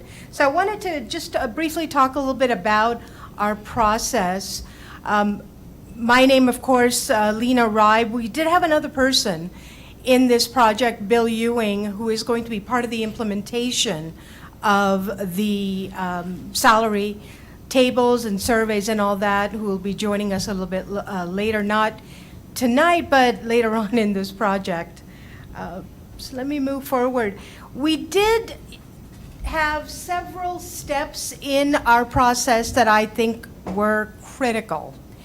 Because the employees, and speaking with them, they mentioned that they had not ever had an opportunity to really talk about what they do. So I wanted to give them a voice. That is a big part of the process that we have in Class and Comp and in conducting studies. So we really wanted to find out what is it that they do, what's changed, especially with the pandemic, especially with staffing changes and demands and all the various things. What's really been put on additionally onto these employees' plates that we really need to acknowledge and understand. And so we reviewed the data that we were provided, org chart, salary schedules, all the various things that are involved. And then we started doing the collection of that data and evaluating that. And then once we had a really good understanding of what was going on and what we were dealing with, then we were able to present that data and provide a little bit of recommendation on what needed to take place. And all of that actually took place within, usually, I will tell you that when I do studies like this, months, several months. In this case, 6 weeks. So we did a really, really quick study, but I think we got some really, really rich data, which I'd like to present. So our classification study always comes first. We want to ensure that when we go out to the market, that we're comparing apples to apples. So we want to ensure that all of the class specifications, the job descriptions, everything that we have detailing the skills and essential functions and all of that are current. So we don't want to bring in what may be not as applicable anymore, because if we take that out to the market and go to Lake Elsinore or go to Calimesa or go to all of the other comparator markets, we're not going to get rich data. So it's critical that we begin with the class study activities. And so we really spent a lot of time asking staff, give us an idea. And we first asked them in what we call our PDQ, or our position description questionnaire, which is fairly comprehensive. It's about 13 pages of detailed information about what staff does. And then we confirm that information with the supervisors. Is the employee correct in prioritizing certain tasks and functions? And if that is not correct, what should it be? Because we want to ensure that if we're codifying these class specs, and internally and externally it is being seen that it is accurate. So we do what we call a triangulation of information. What's really going on in the city is the supervisor, the manager, everybody confirming, yes, this is what's taking place.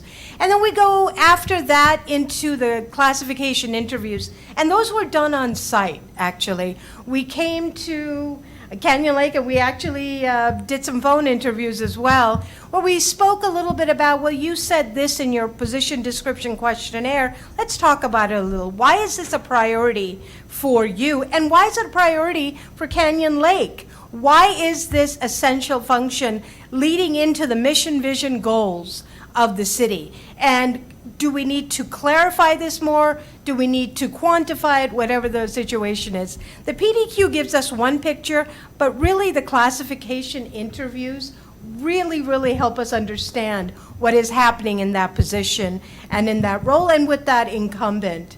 We come back then and incorporate that feedback and prepare those final class specifications. They do go back to the team at Canyon Lake, and we asked them, did we get this right? They're still in draft form. Did we make a mistake? Should we come back and revise it? There's a lot of back and forth that went on, and of course Tyler and Chris and really Mike as well did a great job of telling us, yeah, this is okay, but this is not okay. So we went back and we revised it, and that really, really helped us a great deal. We then took that information, once we had a final class specification, we could then go out into the comparator market. And then both we, as well as the team here at Canyon Lake, sat down and said, okay, we need to come up with 12 comparator sites. And we have a variety of different sizes and demographics and all of that, that incorporates information on what's being paid in the market for certain benchmarks. And we chose 7 different benchmarks, everywhere from the city clerk to the admin assistant to director level, all of the various things, just so we get an idea of what the market is paying. So that market data then got collated into what's the median of that market. We don't look at the average, we don't look at mode, we look at the median. Gives us a better idea of, for example, the city clerk, what is that position paying through the various comparator market and labor positions that is going on out there. Gives us a really good idea of, are we above the market? Are we at the median of that market, or are we below? And if we are below, how much below? So a lot of that data comes back with the percentage of, Canyon Lake is at this place in the median of the market, or it is really below. And now what do we want to do about it? I mean, it's okay to say, well, we're below the market and we can walk away, but what does Canyon Lake want to do in terms of, do we want to raise, do we want to keep it where it is? What are those decisions? But those decisions can't be made until that data is presented so that we have an idea. So that is what we did. We utilized 12 comparators. We looked at 7 key classification benchmarks. We developed salary data sheets. And that information was sent back to the city and said, this is where we are. Let us now begin the conversation. It really does kind of initiate that discussion. And this is a sample of our salary survey data sheets. You'll notice on one side are the 12 comparator agencies and where they are. Now, if a city that we identified has that position allocated on their classification structure, we did indicate this is what they're calling it. This is the title, this is what they're paying, here's the min, here's the max. And above, for every single data sheet, you'll notice that it has Canyon Lake and what Canyon Lake is paying for that. In this case, code enforcement officer. Here's the min that Canyon Lake is paying, here's the max. And then we do a survey, and we actually do go out and talk to the HR directors, managers, and staff and say, give us real life data right now. What's being paid for this classification, because we're bringing it back. We also identify who we are sending that information to. And I will say that a lot, for example, Lake Elsinore is one of our comparator agencies. Lake Elsinore said, oh, that's really interesting. Tell us, a little bit about the code enforcement, because this is what we're paying, and we have a team of a certain number of code enforcement officers. How many does Canyon Lake have? So, a lot of discussion happened, and we got that data, provided that. Now, if there was no match, if a city did not have that, or they subcontracted out for whatever reason, we didn't include that as not a comparable match. And then you'll notice at the bottom, what is the median of the market? And then if we compare the monthly max, is Canyon Lake above or below that? And I will tell you, for the 7 benchmarks, Canyon Lake came somewhat below the median of the market for all the benchmarks that we looked at. And now, of course, as Tyler and Mike and Chris were aware, now it really begins the conversation. Now what do we want to do? How do we want to take this information and make it what we need it to be? And so one of the, tasks that I wanted to make sure that we provided to the city and to Chris as negotiations were happening and all the various things was to provide what we call a salary table. I had asked, in the initiation of the study, do you have a salary table? Do you have, this information? How is it laid out? And one of the things that we wanted as we got rolling in the study was to really develop and help the city develop a table that's standardized, that is consistent. So whether somebody is looking internally or externally, they can see, look, a position, a classification with this qualification, reporting to this level of administrator pays this. And so how do we develop that? And so we actually built a formula based on the median of the market. Now, I want to make that distinction. These are numbers that are raw data received from the market. What this is going to look like in implementation is going to be very different, because we have to take into account, as Terry said, finance and all the various budget items. But this is a depiction of what the market is paying. So for all the various positions, the very last part of that is the proposed annual salary based on market data. So I did want to, make sure I get deer in headlight looks when I present this, because they're like, well, wait a minute, that is not realistic to what's going on in the city, and that's perfectly fine. Here's what's happening in the market. When we come back and sit down, and we sit down with Terry and Chris and everyone, we can then take a look at, this is what the city can do, and this is how long we want to do it. I've had cities say, we can give a 3% increase. We don't mind being below the median. We want to give a 3% increase, but we can't do it all in 1 year. We can split that up into 3 years, 1%, 1%, 1%, which is perfectly fine. So that's where, yes, go ahead.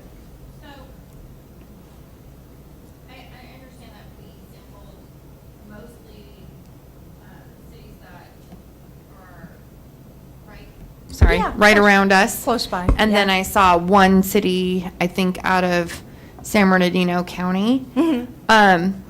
Did we do that because those cities were nearby, or because I know we didn't do them because they're the same geographic area or population? Yeah. So- The cities that were chosen were a combination of us giving input to the team and the team providing us input on where they would like that comparison to take place. So every single city we chose, not necessarily on size, because Canyon Lake is very small. And so we wanted to make sure that we did incorporate that. But there are a lot of other factors or criteria that we looked at. One of them is the organization of the city. Also, revenue. Also, a lot of different factors, economic growth. A lot of different things came into play when we were choosing those cities. But ultimately, those cities provided us the data. So you're right, they are spread out. I've had cities, I'm working with the city right now, that is actually choosing a particular size, but all throughout California, not just in a regional area. The good thing about that is it gives you a really wide spectrum of information. If you're sticking to a very regional or tight regional area, people, especially, city managers, they talk to each other. Right, so I think my question then is, was there any cities that were sampled from San Diego County or eastern San Bernardino? Like, I don't want to suggest Needles, but somewhere where it's a little bit more, Lake Elsinore is vastly different. Yes. And we're comparing Canyon Lake to Lake Elsinore. I think I can take that if that's Yeah, okay. go ahead. So I think we were trying to do two things with the sample cities. I think we were looking for cities somewhat close by that were comparable or lesser in size. So we had to go a little farther out. We had to go and look at Indian Wells. We had to go and look at Calimesa. We had to go and look at the city of Big Bear Lake. In some cases, those cities are, half our size. I think when we look at staff recruitment and retention, our biggest competitors are cities close by.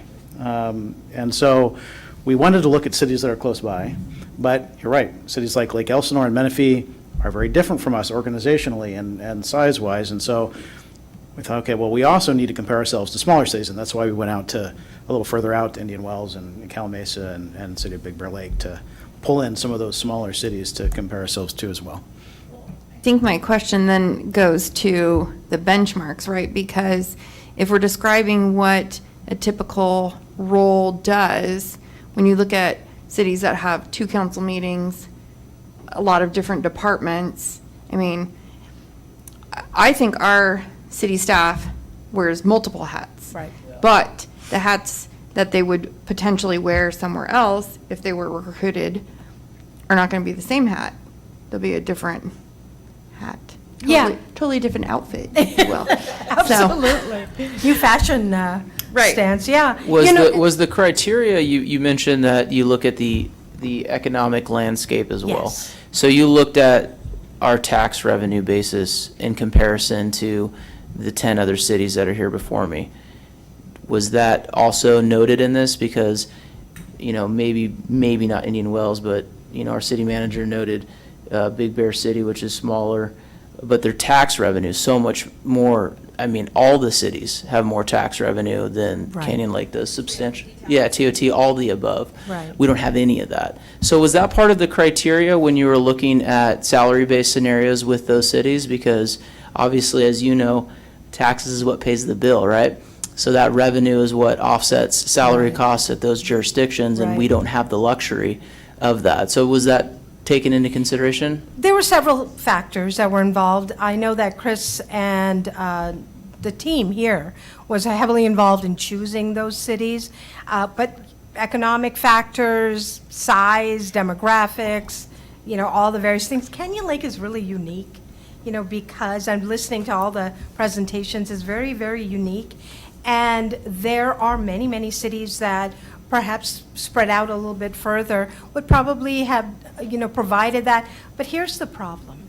If you choose something identical to Canyon Lake, you're not going to see a difference in pay as much because the size is going to affect that pay. If you really want to see what's going on regionally, my suggestion, and I told Chris and I told the team, take a look at cities of different size. I mean, economic factor is definitely one, but there's so many other factors. And what it's going to do, and I'm going to reference another city that I'm working with. They chose everyone just around them because of what Chris mentioned, which is people from that city were going to these neighboring towns because they paid better, according to them. Now, if you're losing people, you want to know what is it about that city that's attracting the employees. And if one of the factors is pay, then you have to consider them. Now, so of course, one is where are these people going? Are there people leaving the city of Canyon Lake and moving on? I had one employee tell me, I'm moving on to Temecula. Well, why are you moving on to Temecula? Well, it's larger, there's more diversity, there's growth, all the various things. So those, you're right. In a lot of different ways, those factors come into play. But what is the economic viability of a city? All that. Go ahead. So then my question is, because we already know there are those Yes. cities that have bigger Right. area, more responsibility, multiple divisions. I think I'm more curious as to where does Canyon Lake fall comparatively speaking. I don't know that we should be comparing ourselves to a Lake Elsinore or a Temecula because we will never be Right. a Lake Elsinore or a Temecula. So I'm not really sure why I'm just Council- going to be very blunt. I'm not sure why we're studying cities that we will never be like, and I would be more interested in data to see if we are similarly situated. Then I feel like if we are deficient, then we should absolutely step it up. But it's hard to say, let's compare papayas to apples to oranges. That seems, just because we're all cities and we're all fruit, doesn't make sense to me at all. Mr. Mayor. My question is to kind of go off a little bit what Councilwoman Castillo's, leading at, was, when you sat down and obviously you evaluate cities up and down California. Right. So was there a list that you brought forward and a list that the city staff brought forward and you compared the two? Or was it just the list that the city brought forward? How was that in consideration when you were looking at the entire evaluation? We did. It was a collaboration of both. So we brought in cities and we provided, here's the population size, here's the various factors, and that spreadsheet was brought. And then the city ultimately decided this is who we want to use as the 12 comparators. So they had their reasons for choosing. We provided objective data in terms of this. So you're right. I mean, you know. Because I asked the question because, Yeah. you know, in the list, these are all cities that I would have chosen because I know them. Yeah. They're in my backyard. I know most of the, you know, the electeds in those particular cities. Right. So if I was looking at a scenario that your firm brought forward, I would be seeing cities in Northern California or Central California that I've never probably heard of or know Right. of. So I was just curious if that was part of the equation, because you're looking at, Yeah. you know, such a uniqueness here in Canyon Right. Lake with Right. a city that has no tax revenue, with a city that, you know, really only has a couple apartments, so there's departments, so there's such a uniqueness there, and I was wondering if, in collaboration of your research, if you did take on a few cities that were like-minded, because these ones here are not even close to, you know, the, at least for what functions we have here. Maybe one here and there, but even there, you know, some of them are growing so substantially and we're going to be tapped out. So there's future decisions being made internally with some of these cities too. So I was just curious if you did have an A list maybe or a B list of cities, you know, that were unfamiliar, you know, up in Northern California that you brought forward with our staff and that kind of got X'd out and we just went with the ones that we're aware of and how that process went. Well, the way that we function is we provide a very comprehensive list, and it is across California. And we'll do it based on size, and we'll do it based on even cost of wages, cost of living, and all the various things. And ultimately, it is up to the city to decide, you know, here's how we want to be compared, and these are the benchmarks that we want to compare ourselves with. So you're right. And this study can be done 100 million different ways based on what those comparators are. So it just depends. These were according to our assessment regional cities. They were close by. We were seeing a flow of staff moving into these cities. And I think that rightfully so, the city wanted to know, well, why? Why is this happening? So, yes. Let me just, if I may. Mr. Mayor, I think I can answer your question a little bit more specifically, too. So Transformance presented city staff with a list of cities. And it was a list with a lot of cities and certain ones checked off, which is the ones that they were suggesting that we look at. And they said, you know, what do you think about this list? And we looked at it, and I think we ended up actually adding maybe two, I think, because we wanted to make sure we were including smaller cities.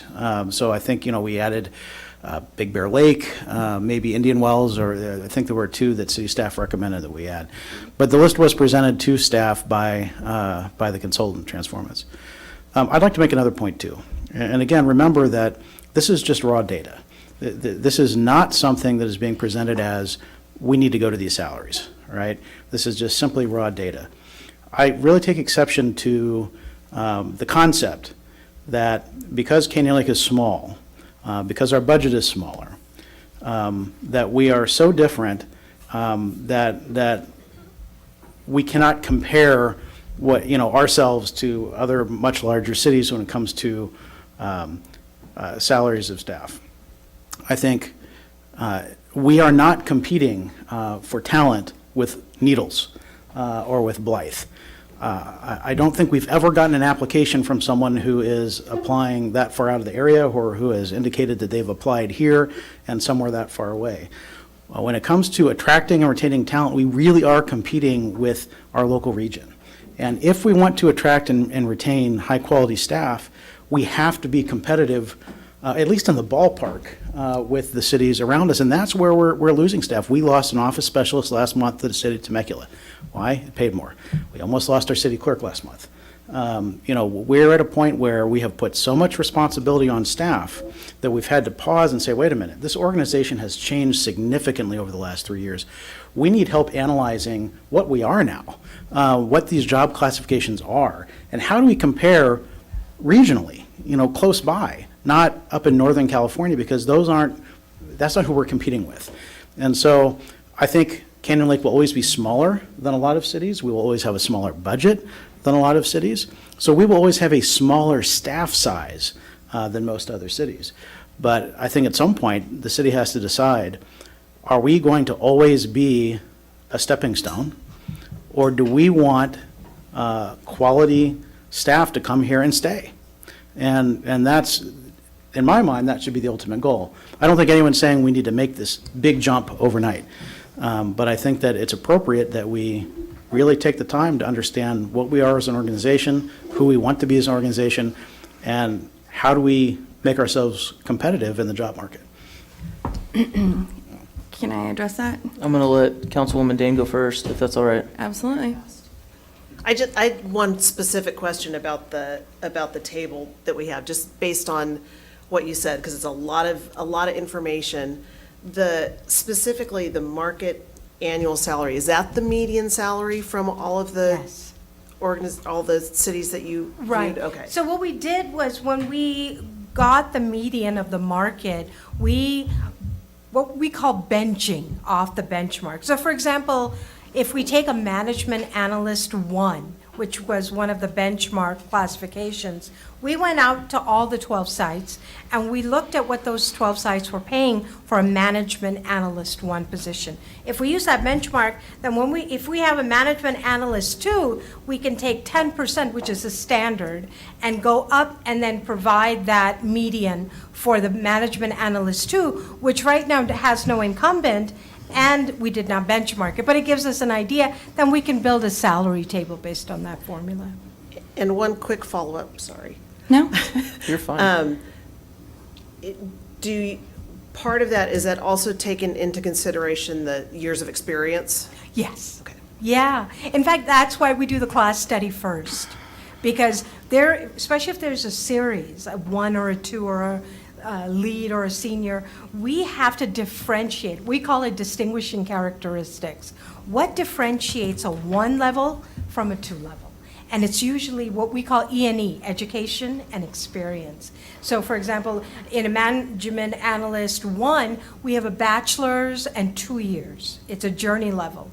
But a 3 is a bachelor's and 3 years or more, and very specialized information. So a 2 level will be doing far wider scope of projects, and a 1 level may not be doing as many projects, will not be assigned, but a 3 level will have multiple projects. So that information, we call it an 80% match. So we'll take that information that Canyon Lake has outlined, go into the market and say, is there an 80% match to this position? If, for example, if we go to a city and what Canyon Lake says that it has to be a bachelor's and 2 years for a management level 1 is not what's available or present at another site, we can't call it a match. So we have to come back and say, sorry. So that's why we say no comparable match found. It's only when we have that 80%, we take a look at, that's why a classification study is critical before we do a comp part of it. So that goes in line with my comment earlier. When I asked about comparing cities, what I'm looking for is, there's a ton of staff in Temecula. There's probably a lot less staff in the city of Needles. Right. And so my question is, are you comparing, when you're going through the classifications and you're looking at the benchmarks, what people are doing in smaller cities that have less staff versus a staff like Menifee, Right. where they have multiple people in a Right. department Yep. doing, finite job tasks Yes. with little overlap, whereas in a city where we are less staffed, we have people doing multiple. And that's an excellent question. I will give you a great example. So please don't take exception that my question was based on that. No, and that's a really, really good question. We have within Canyon Lake a fantastic amount of joint melded positions, an accountant and an HR specialist in one person. Those are huge departments in every other city, but this one lady is performing both of those functions together, and she's doing a beautiful job. And so when we go out and do comparisons, I'm going to look at both of those positions in the market. As the city accountant, what's being paid in the comparator market, but also what's happening with the HR. Now, some of those HR functions are subcontracted out, but she's handling a significant portion of the HR function for the city of Canyon Lake, and there's nobody else doing it. So how do we not only recognize the work that she's doing because it is so unique, but also do a fair comparison? So we had to actually break those positions apart, look at it separately, come back together and say, which functions is she performing in the HR capacity, and which functions is she providing for accounting? She's doing considerable. Right, But- so that's my question is, did we go and look for cities where there is an individual who is doing both jobs as opposed to going to Menifee and looking at this job and Yep. then coming back? Unfortunately, there are no cities of an Right. accountant, Because I HR. think, and Mayor Pro Tem Graham, I'm going to let you speak next because I know you have a couple comments, but the narrative that has been conducted on this report is the basis of these 12 cities. Right. Okay? So everything that was scoped and looked upon was within the criteria of these 12 jurisdictions. Is that Absolutely, correct? yes. Out of these 12 jurisdictions, all of them but 3 have 50,000 population or more. Most of them have over 70,000 people in their cities.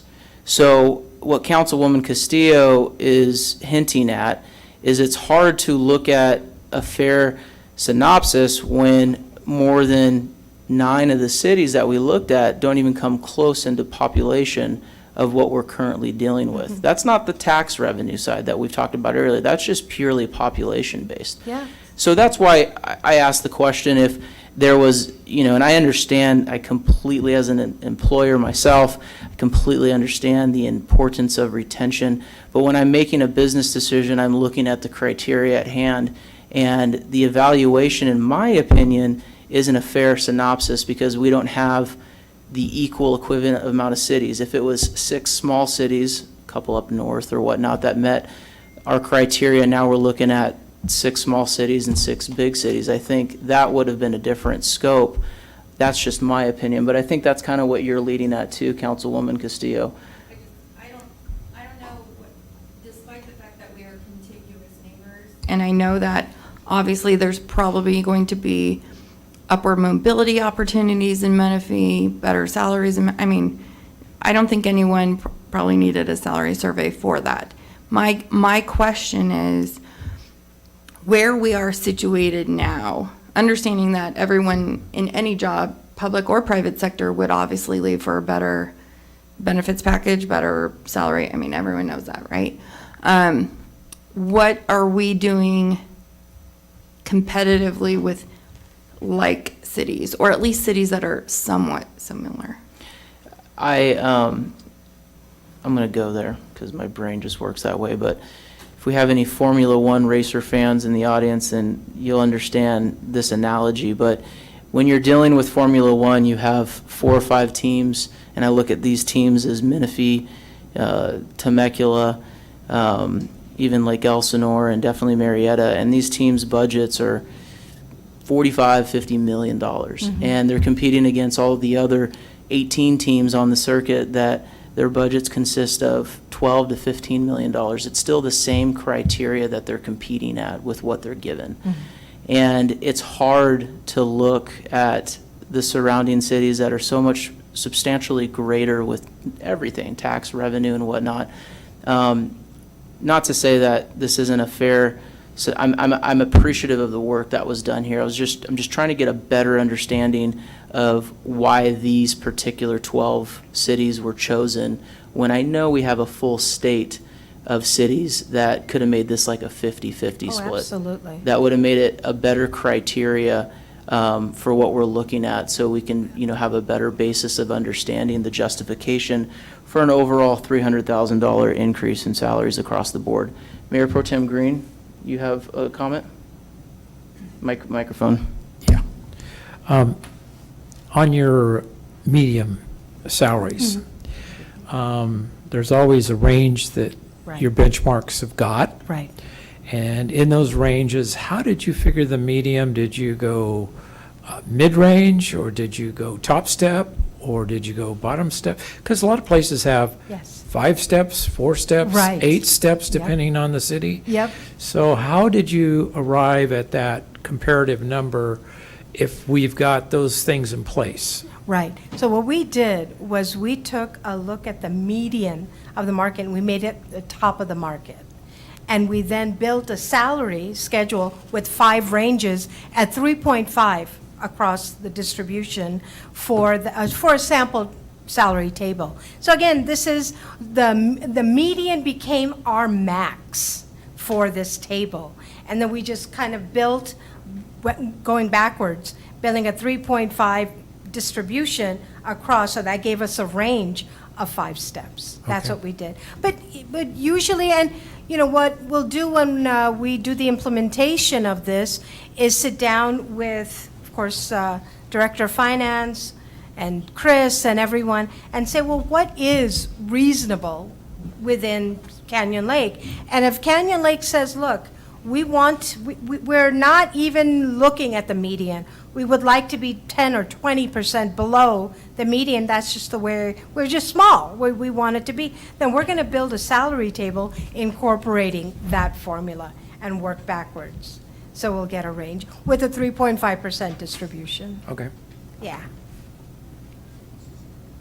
But, you know, if I could actually add to that before I move on, absolutely, the comparators will paint or color or create the tone for how this study is conducted and what data is created.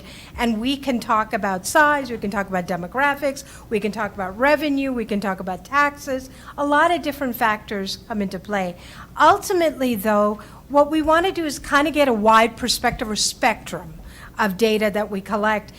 I will, again, you know, go back to my point. If we are too consistent with size, we're not going to see a deviation in that. Because pretty much if it's the same type of city or same size, you're going to get positions paying pretty much the same thing, and you're not going to be able to see that much of a difference. So if the criteria is, let's say, that we want a regional glimpse into what's happening with positions that we're benchmarking, then what we did was provide, you know, what's going on regionally. Because we have staff moving on to other positions in this area, not so much in other areas or San Diego, they're right here. So what is happening and why is it happening? So we looked at, of course we looked at money, but we also looked at a lot of different things. What are the benefits packages? What is the reporting relationship? What's the growth level? For example, if you're a 1 level and you want to move to a 2 or a 3, are there opportunities? And we came back and we created those kinds of growth because we want to keep people here.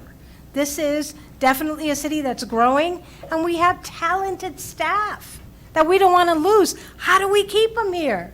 It's not just about money. It's about what can I develop? Can I become a better employee, a better, you know, individual based on the work that I'm doing at Canyon Lake? The great thing is that the positions, at the way that they're structured, they really can. I mean, as much as this employee who's an accountant and an HR specialist is telling me what's going on in her life and the fact that she dreams about her work, she's also coming back and saying, I'm really marketable. I can go out into a lot of different places. Now, I told her, look, the Canyon Lake would be in a horrible place if you left. So what can we do? She says, well, I want to be recognized for the work that I do. That's what a class study does. You know, it's not so much about the pay, it's can we recognize the valuable contribution that they're making, and how do we keep them? That's what, and what Chris is saying is absolutely right on. You know, we need to acknowledge the tremendous growth that the city has had and how these employees have come together and said, I'll wear multiple hats. I'm okay with that because I believe in the city. I had asked every single employee that I talked to, why are you here? Because, holy cow, you could be running, you know, 2 different, why are you here? Because I believe in the work that I do, because I like it, because I love the people I work with. That is why they are here. And if that is why they are here, then what can we do to assure that they're getting recognized for the work that they're doing, and that we're recognizing that they, you know, have opportunities as well? That's why it was an important study. Because for them, this was the first time they were asked, what do you do? Do you like it? Why are you here? What can we do to make this a worthwhile endeavor for you? Because this young lady that's in that position is about to have a baby. Are you going to come back? Yes. Why? Because I believe in what I'm doing. That is what touched me and absolutely made this a fantastic study. But you're right. You have a really, really good point. Comparator agencies will color the tone if that is a term, but, will really signify this is what it is. So you're right, we could do this study and with 12 other comparators, give you a whole different set of information. But as we began the study, here's what we chose as our criteria. Thank you, Councilmember Welty. I know you had a comment. Just a couple comments. I appreciate the market data. Obviously, we need to be aware of what's going on. There's just no question about that. I really struggle with the apple-to-apple issue. I don't know how you get the apple-to-apple thing down with just pages. It's really a much deeper conversation. And how we go through that is kind of a role of the Finance Committee, because obviously, but I think that's something we need to dig into. So I think we need to have a clear picture of that. And the other question is obviously, what can we afford? I mean, maybe we can afford to pay top pay to everyone out there, and I suspect there's a lot of that to where our reality is, because we're such a small city with a small tax base. And the other picture is, thank God we have a happy staff, and Yes. and we have to remember that as we look at all the elements in here, having a happy and our concern about the well-being of our staff is very critical. Well said. Thank you, Councilmember Welty. Any other comments before she continues? Alrighty. I don't have too much. We're all getting blown up here on a rat issue in the city, so our phones are going nuts right now. So just provided a slide for the key deliverables of this study. So we did actually revise 13 class specifications with current information and data, and we created 5 new classifications based on the need and the growing demand and requests from residents and other things. So 5 new classifications were created. We did have 7 benchmark classifications out of the total 18, and we collect, as you know, 12 comparator cities that we looked at, and then we developed our proposal for what can happen. And one of the conversations that I had with city staff was, well, here's what raw data looks like. Implementation's going to look really, really different. And that's what we want to work with the city in ensuring that that is done. And that is my presentation. But thank you for this opportunity. I will say that I've given many, many city council presentations, but this was by far one of the best, because you asked some really pertinent and critical questions, which as a consultant, I really, really value. I've had city councils just walk away and say, okay, yeah, bye. But thank you for those questions, because those are critical questions as we're conducting studies. So I appreciate it. All right. Thank you so much. Appreciate the presentation. Do we have any comment cards on this? No cards. All right. This is receive and file. I do need a motion in a second. Unless there's any other comments. Any other comments? I'll make, if there's no comments, I think there's some we need to dig deep into some of this, and that's not going to be, we're receiving and filing Correct. today, we're not. I think the city manager said that we'll be bringing this back in June. So this is just the completed report that we're just filing away tonight. This information will be taken into account as we move forward. We're in the beginning of our budgeting process for next fiscal year.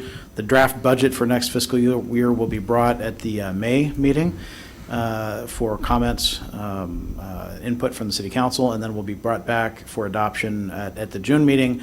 At the June meeting is also when we bring updated salary schedules. So usually the budget and the salary schedules are adopted together, and the budget that's brought forward reflects any changes that have been made in those salary schedules. So, we have a series of meetings set up over the next few weeks with the finance department, with all the department heads, as each department is fine-tuning the budget for next year. And this information will be taken into account. But as we've said, this is not. You're not going to be seeing these numbers as recommendations from staff. But the information will be taken into account, and Transformance will be working with us as we work with the finance department to put the budget together and then the new salary schedule together. Perfect. Thank you for clearing that up. All right, I do need a motion. I think Council. Most receive and file. Perfect. Second? Second. All right, we got a motion, we got a second. I do need a roll call. Councilmember Castillo? Aye. Councilmember Dane. Aye. Mayor Pro Tem Green. Aye. Councilmember Welty. Aye. Mayor Smith. Aye. Motion carried. All right, we are moving right along. Do we need to take a 3-minute break, or is everyone good? Wow. City clerk says, let's go. We're on number 10. All right. This is going to be resolution number 2022-17. This is going to be presented by our chief while everyone else leaves.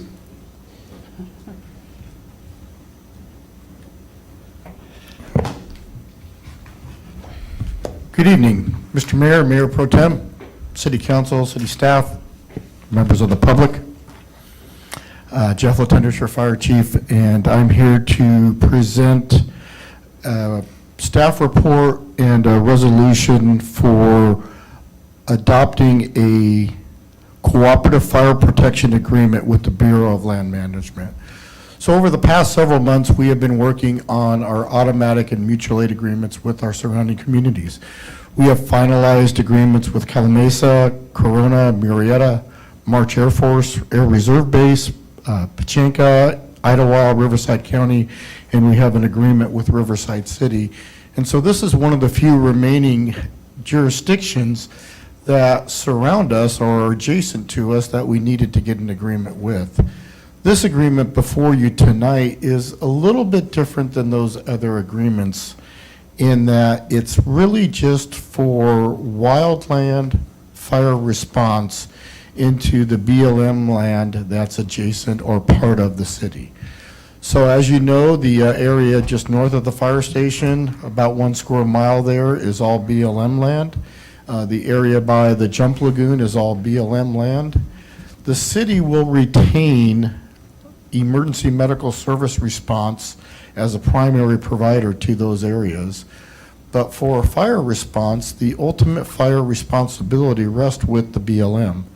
So the BLM also has a current automatic aid or a cooperative agreement with Riverside County CAL FIRE for responses into that area.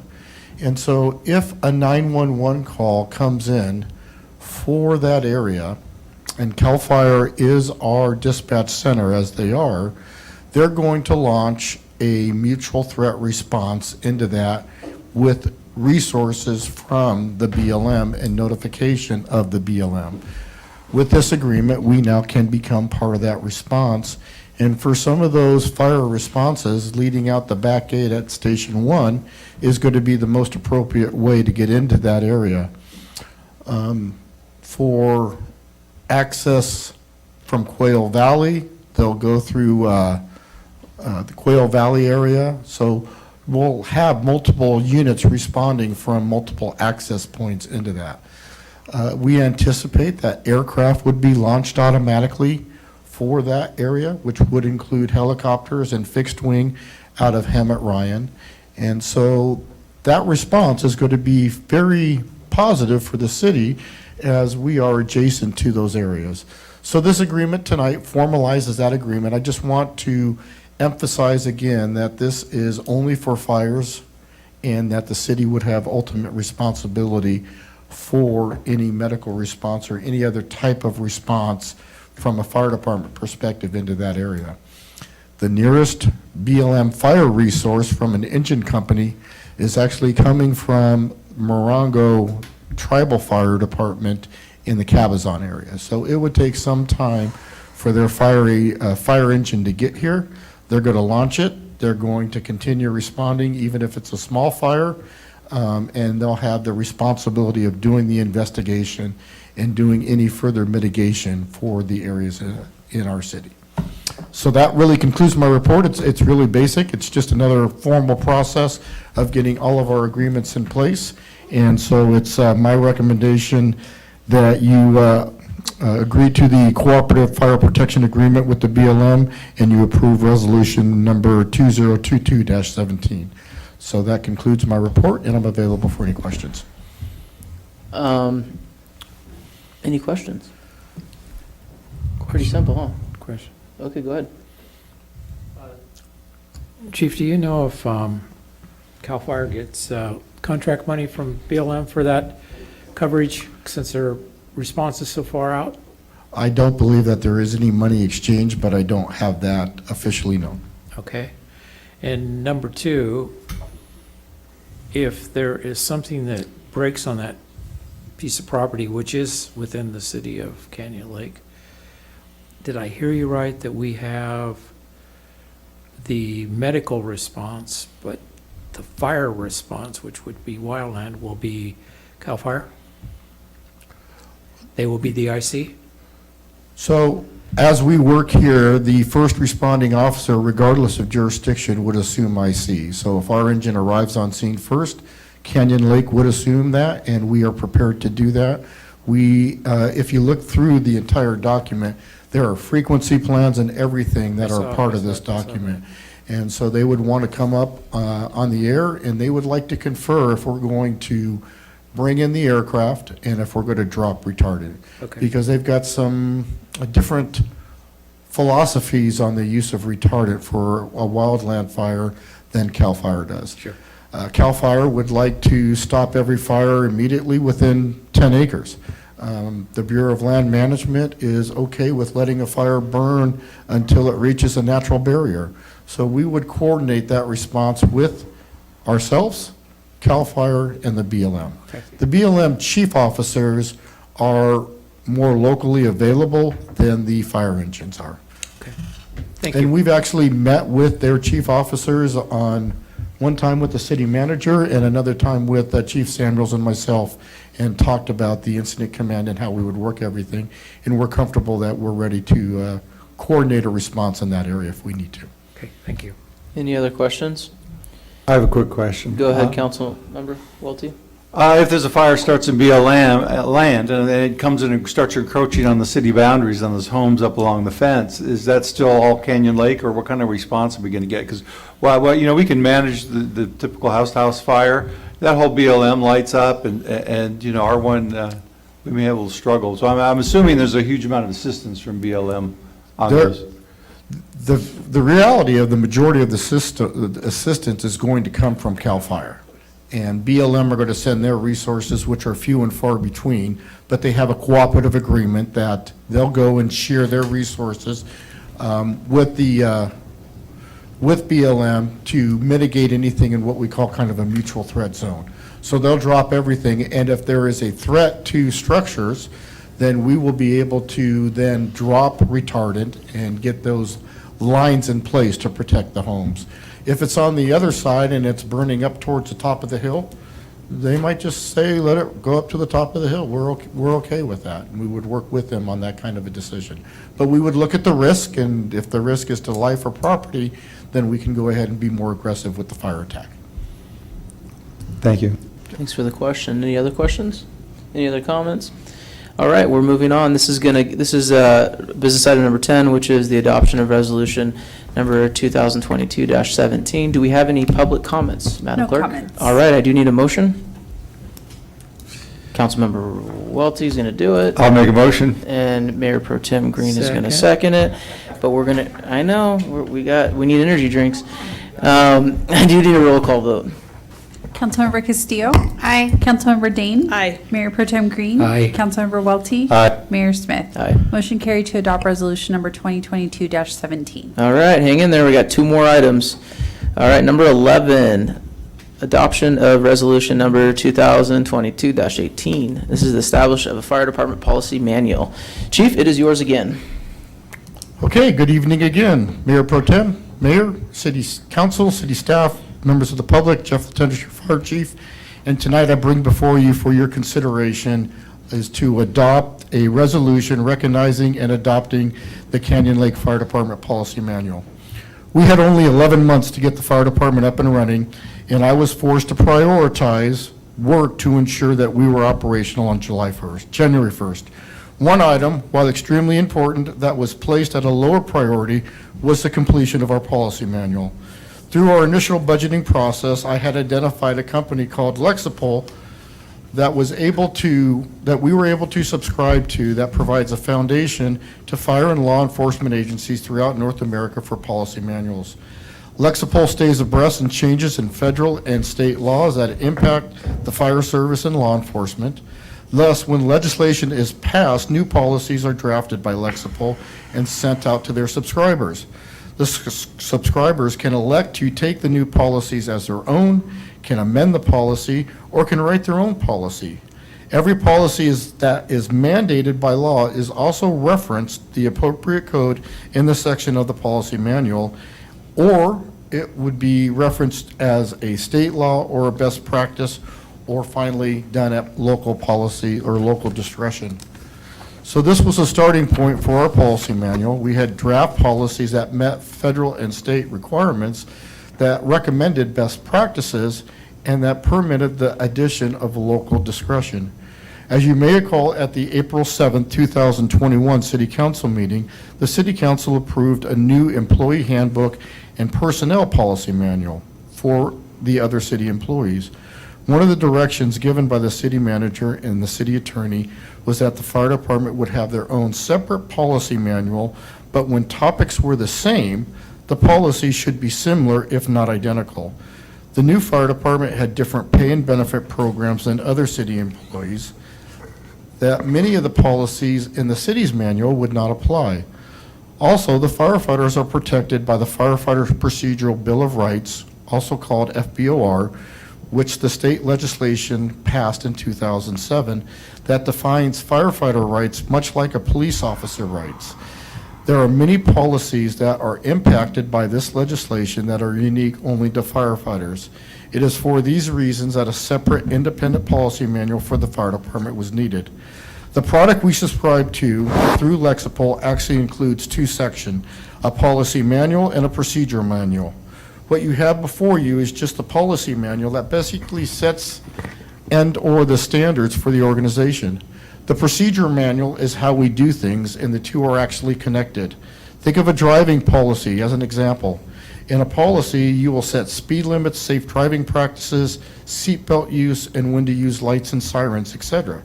In the procedural manual, it will describe how to spot a fire apparatus on scene for the safety of the incident and personnel, how to drive off-road in a Type 6, or spotting an apparatus on scene.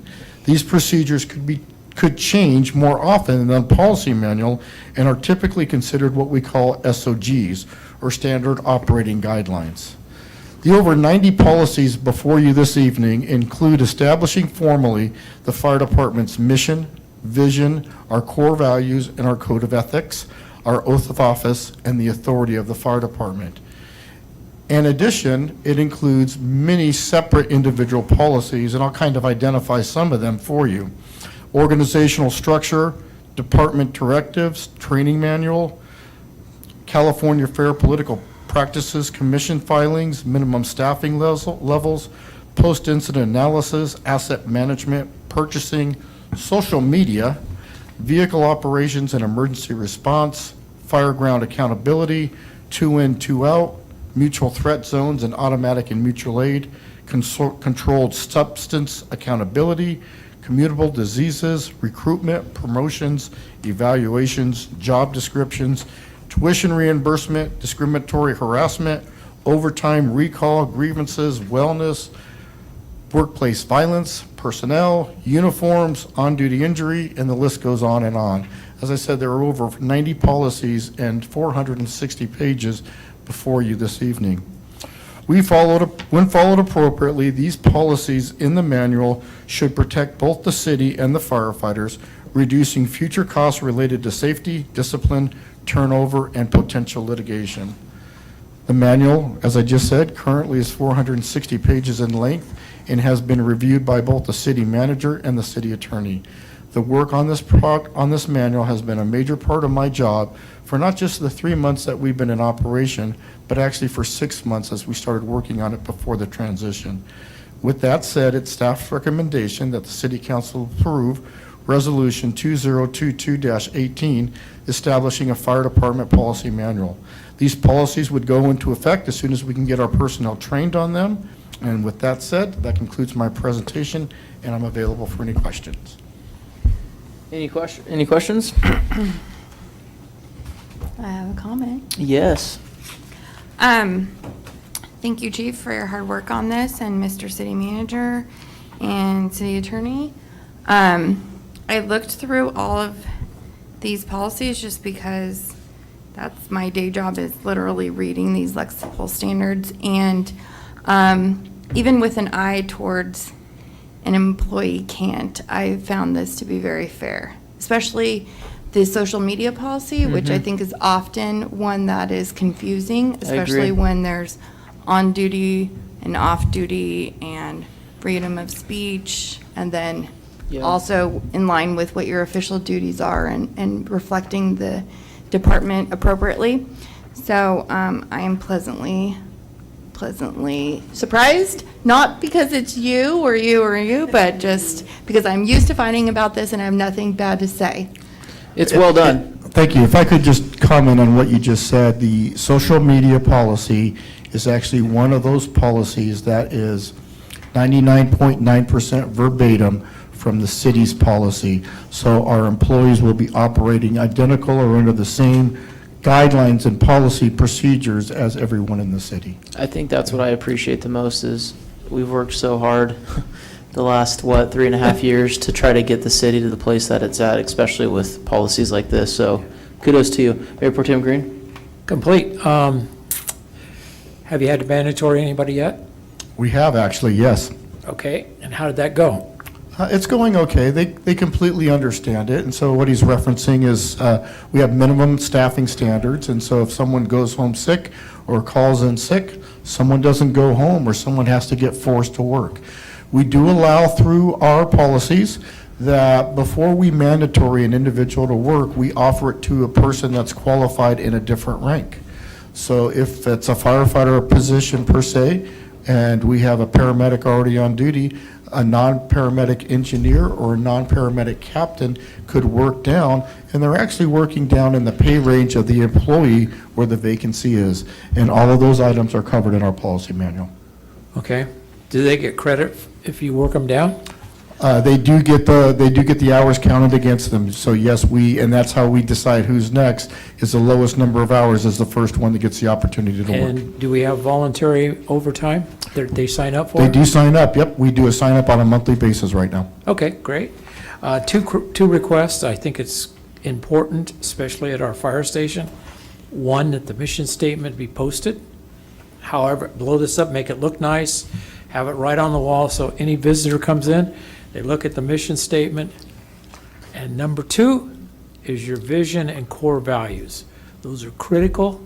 I think, I come from a school that these were posted, so every citizen that comes in, but also any new recruit, anybody, and you probably already done it, so I'm just giving you a Ronnie Coleman, one of our.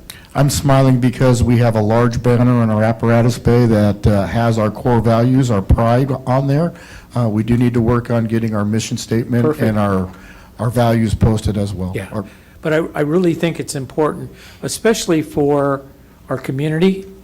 Fire station is one, but someplace in our community, and they'll interview you or something, but these two pieces, even though we've got the fire code of ethics and stuff like that, that's fine, but these two pieces talk about what we want to do, how we achieve it, and it fits really well with what you're doing. So, If you ask Tyler, he was at our reserve orientation for our 15 reserves that we did over the weekend here at the old library. And the first three documents that I gave out to each one of our reserves was our mission statement, our core values, and our vision. perfect. Great job. Thank you. Awesome job. Any other questions? Guy could get headaches. You need tabs in these. You got to break it up. In the policy manual, they're broke up individually, and it's actually, it's kind of neat, I forgot to mention that part, but through Lexipol, it is all online, web-based. They can view the policy manual anywhere. You don't have to keep printing it up every time you do a new version. We will release these electronically via email. They'll have to go online, complete the policy. They check a box that they've read it and acknowledge reading it, and so we have that documentation that it's been reviewed. Do we have rules and regulations? This is essentially our rules and regulations, sir. Okay, got it. Any other questions or comments? Staff? No? Mayor? No. Do we have any public comments? All right, you can go ahead. That's fine. No, I mostly just wanted to say it was a privilege working with the chief on this policy manual. I know that it was a really daunting task. I also just wanted to comment on something that Councilmember Castillo said. I think that, one of the things the council made very clear was that you wanted to run a fire department in a different way, a new way. And I think that, we could have tailored these policies to care only about city liability and focused exclusively on that. But I think the chief, the city manager, and our office certainly tried to make policies that were fair, that were workable for the employees, and would be something that, would ensure that that relationship continues to be strong going forward. I'll say, before I ask for a motion, I'll say, Chief, I was surprised that, we just celebrated 100 days on Sunday. I wasn't expecting this document to happen this quickly. So kudos to you and your team and everything that you've done. It's a very professional way of looking at our entire department and what you've done. So I'm proud to be a part of it. I need a motion. At end. I'm gonna let. So moved. Oh, did I hear a motion on the right? On the right. That is awesome. Councilwoman Castillo did the motion, and of course, our retired firefighter, Mayor Pro Tem Green, is going to second it, whether he did or not. I need a roll call vote. Councilmember Castillo? Aye. Councilmember Dane? Aye. Mayor Pro Tem Green? Aye. Councilmember Welty? Aye. Mayor Smith? Aye for 2022-18. All right, we're doing it. We only have one more business item left. This is number 12. City Clerk, this is for, what is it? Establishing record retention, scheduling for the Canyon Lake Fire Department. Are you presenting this? I am presenting this, and I will keep it very short so we can all go home. All right, so in front of you tonight is the adoption of resolution number 2022-19, establishing a records retention schedule for the Canyon Lake Fire Department. The City Council back in September of 2019 approved a revised records retention schedule for the entire city. At that time, city staff worked with Gladwell Governmental Services to do the revisions to our records retention schedule. We were very happy with her work. And so with the establishment of the Canyon Lake Fire Department, we saw the need for a records retention schedule for the fire department.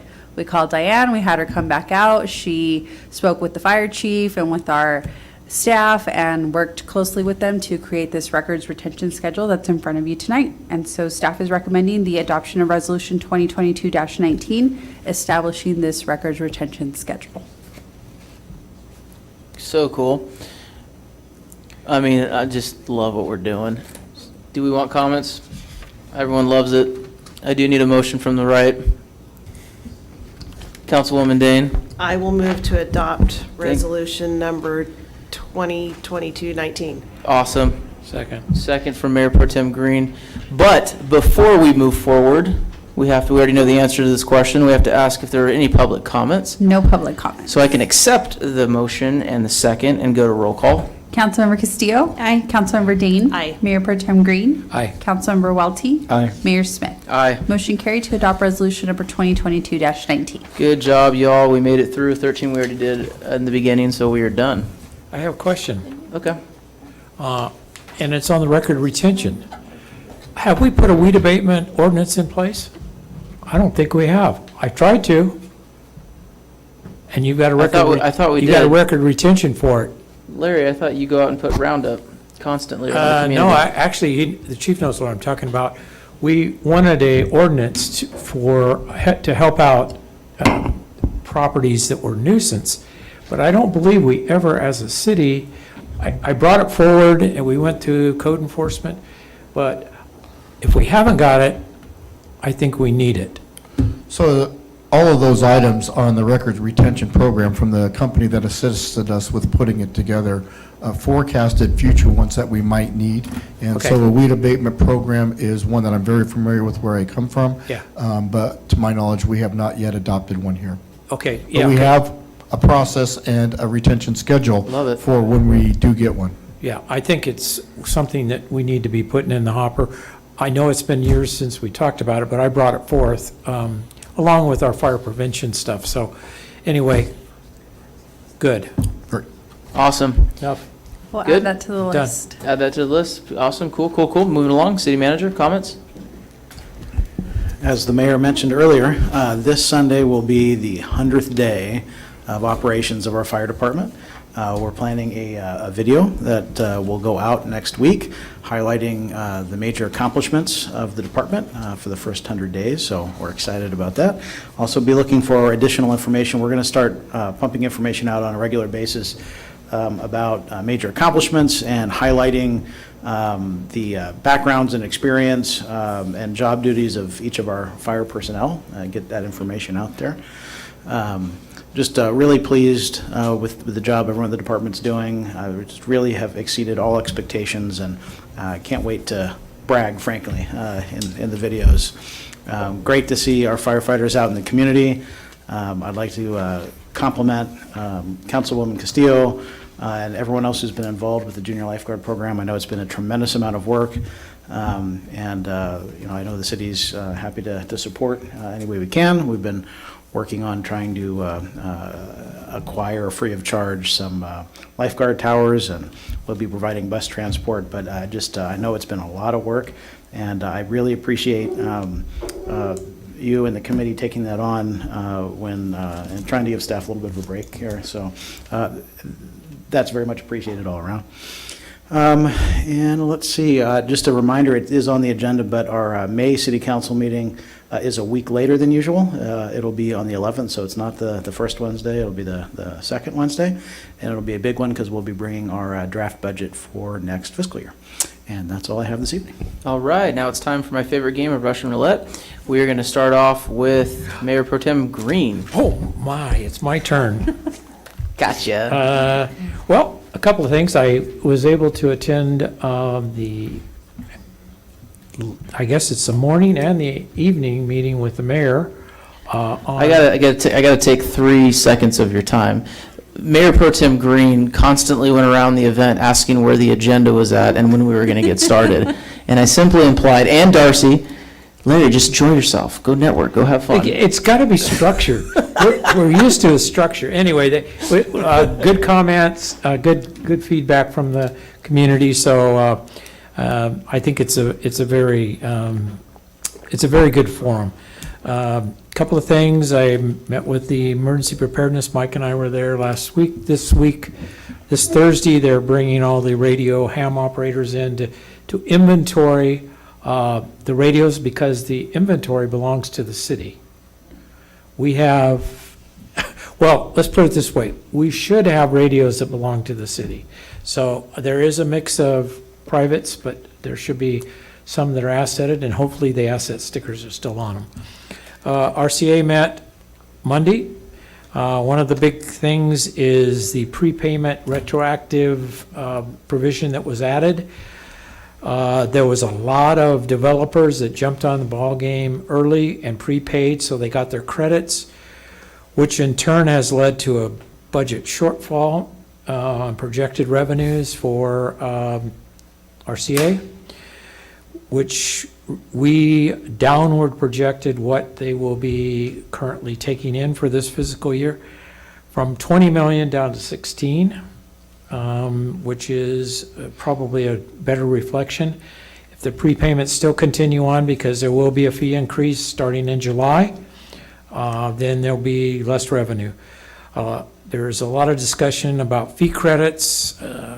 The Friends of the Northern San Jacinto Valley, they're still hanging on that piece of property they want to have credited up in the city of Moreno Valley. We have authorized RCA to pick up tax defaulted properties from the county. There is if it fits into the MSHCP and the different tracks within that. We have 11 properties that currently are within the various tracks that we have first dibs on. And so we will be purchasing those unless the owner of the property comes back and takes it out of default by paying their taxes. So at this point, most of them don't. We talked about some CEQA requirements that are going to be coming up, which is a big deal, and how it will impact certain developments and projects and things that are going on in the community and in the partner cities. We got an update on the federal and state legislation. A lot of money is up right now, and it looks like we are positioning ourselves for some favorable grants which are earmarked for certain pieces of property which are still in the abeyance. And that is pretty much, we developed a stakeholders committee, which is a representative from lots of different disciplines, and we give them items to talk about, bring suggestions back to the board, and so we've got off-site mitigation fees as well as fee credits. So next meeting, May 2nd, I'll be meeting with the emergency preparedness tomorrow night with Mike, and that should do it for me, Awesome. besides my new committee. That's right. Congratulations. Thank you. All right, Councilwoman Dane. Welty thought I was going to call on him, but I had to. Look, he was ready. I know he was. Yeah, that's perfect. I was ready. I like this. It's like Russian roulette. I had an introduction to my new committee that we haven't met yet. So got some basic information about the Animal Friends of the Valley. And I've got my first meeting in May. On that, they're having a golf tournament on April 25th. And I love the name of it. It's the For the Animals Golf Tournament. So if anybody's interested in playing. Councilmember Castillo and I are working hard with the city clerk on the Memorial Day festivities. We're very excited about what's to come. It'll be a surprise. And then finally, just a shout out to graduating seniors to apply for our scholarship. Deadline is coming up fast. Information is on the city website and the city Facebook page. That's it. Perfect. Now you get to go, Mr. Welty. All right, thank you. Leisure is moved forward. They have the tentative date for the alum treatment. It'll be the 18th. There's still some issues with the alum plant. There's still some issues with the testing, so it may not happen, but the tentative date is the 18th. The drop dead notice is the 14th, so we'll try to keep the POA informed and get that posted. I think that's more of a POA thing. So if you see that strange equipment out on the water, that's the alum treatment. Leisure is also having their water summit. That's on April 27th. That's at the launch ramp down at Lake Elsinore. I'm hoping at least a couple of city officials will go down. The health of our lakes is the key to one of the keys to our economic stability here, and we haven't been able to, obviously because of COVID, have one of those meetings for a while. So hopefully we can get attendance from a couple of the councilmen and the staff. So, okay.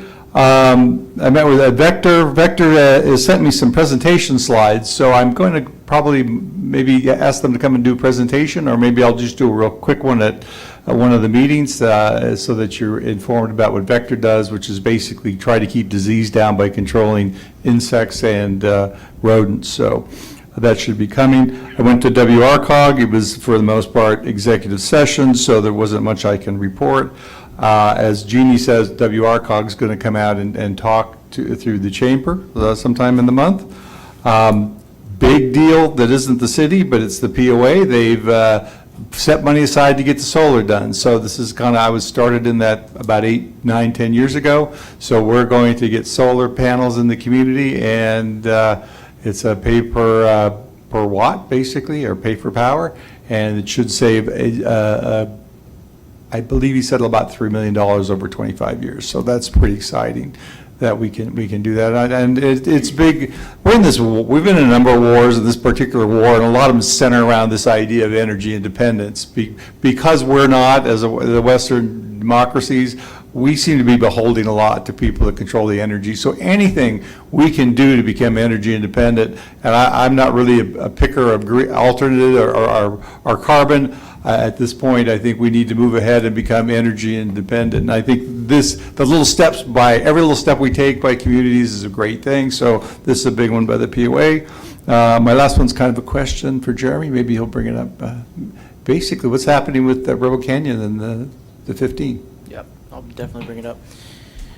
Councilwoman Castillo. Okay. Thank you for the shout out about the lifeguard, junior lifeguard tryouts. It was a lot of fun. We had it on Sunday. Next date is the 22nd of May at 10 at Sunset Beach.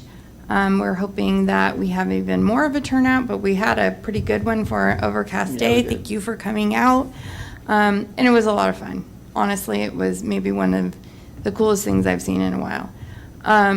We are underway with planning on the 9/11 tribute committee. That's been a great collaboration between members of the POA board, committee members that are just people in the community, businesses, and then we have city representation. So that's been it's been nice, and our chief has joined our committee now, and that was really cool to have him present at the last meeting. So we're grateful for that. I don't have too much other to report other than Canyon Lake Little League is pretty much the most awesome Little League in the region. Oh, yeah. It's awesome. Based on my personal observations. And the Totally fact, unbiased. And the fact that your kids keep hitting home runs. Right. Yeah. All right.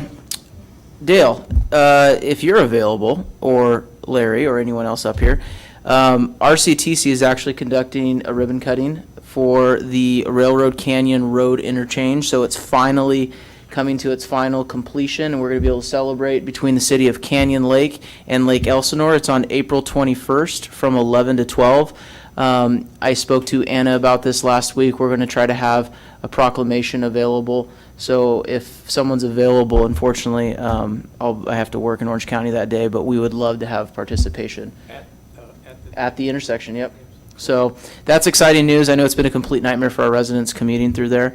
Some good news also for RCTC and also SCAG. $750,000 is coming from SCAG into Riverside County for transportation infrastructure projects. Unfortunately, $750,000 doesn't go a long ways, but it's definitely something that we didn't have before, so we're really excited about it. My favorite thing to give is our real estate update for Canyon Lake. And Canyon Lake, since 2021 to 2022, has an increased value of 25.8%, which means our median home price now in Canyon Lake is $732,500. It's pretty incredible, especially with rates. Our home values continue to climb. Average sold price in the month of March is $836,627. Pretty incredible. That's an average square foot of 2,400 square feet. So pretty incredible stats for our lovely community here in Canyon Lake.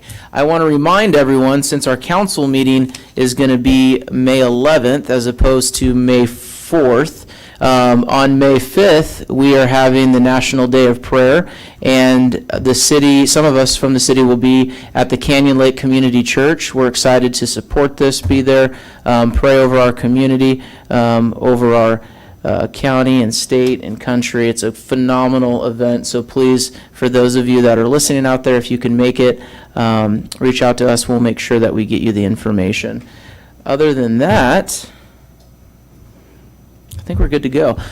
Any other announcements besides the fact that our council meeting is May 11th at 5 p.m., closed sessions at 6:30? Anyone else got anything to add? We can wrap this thing up.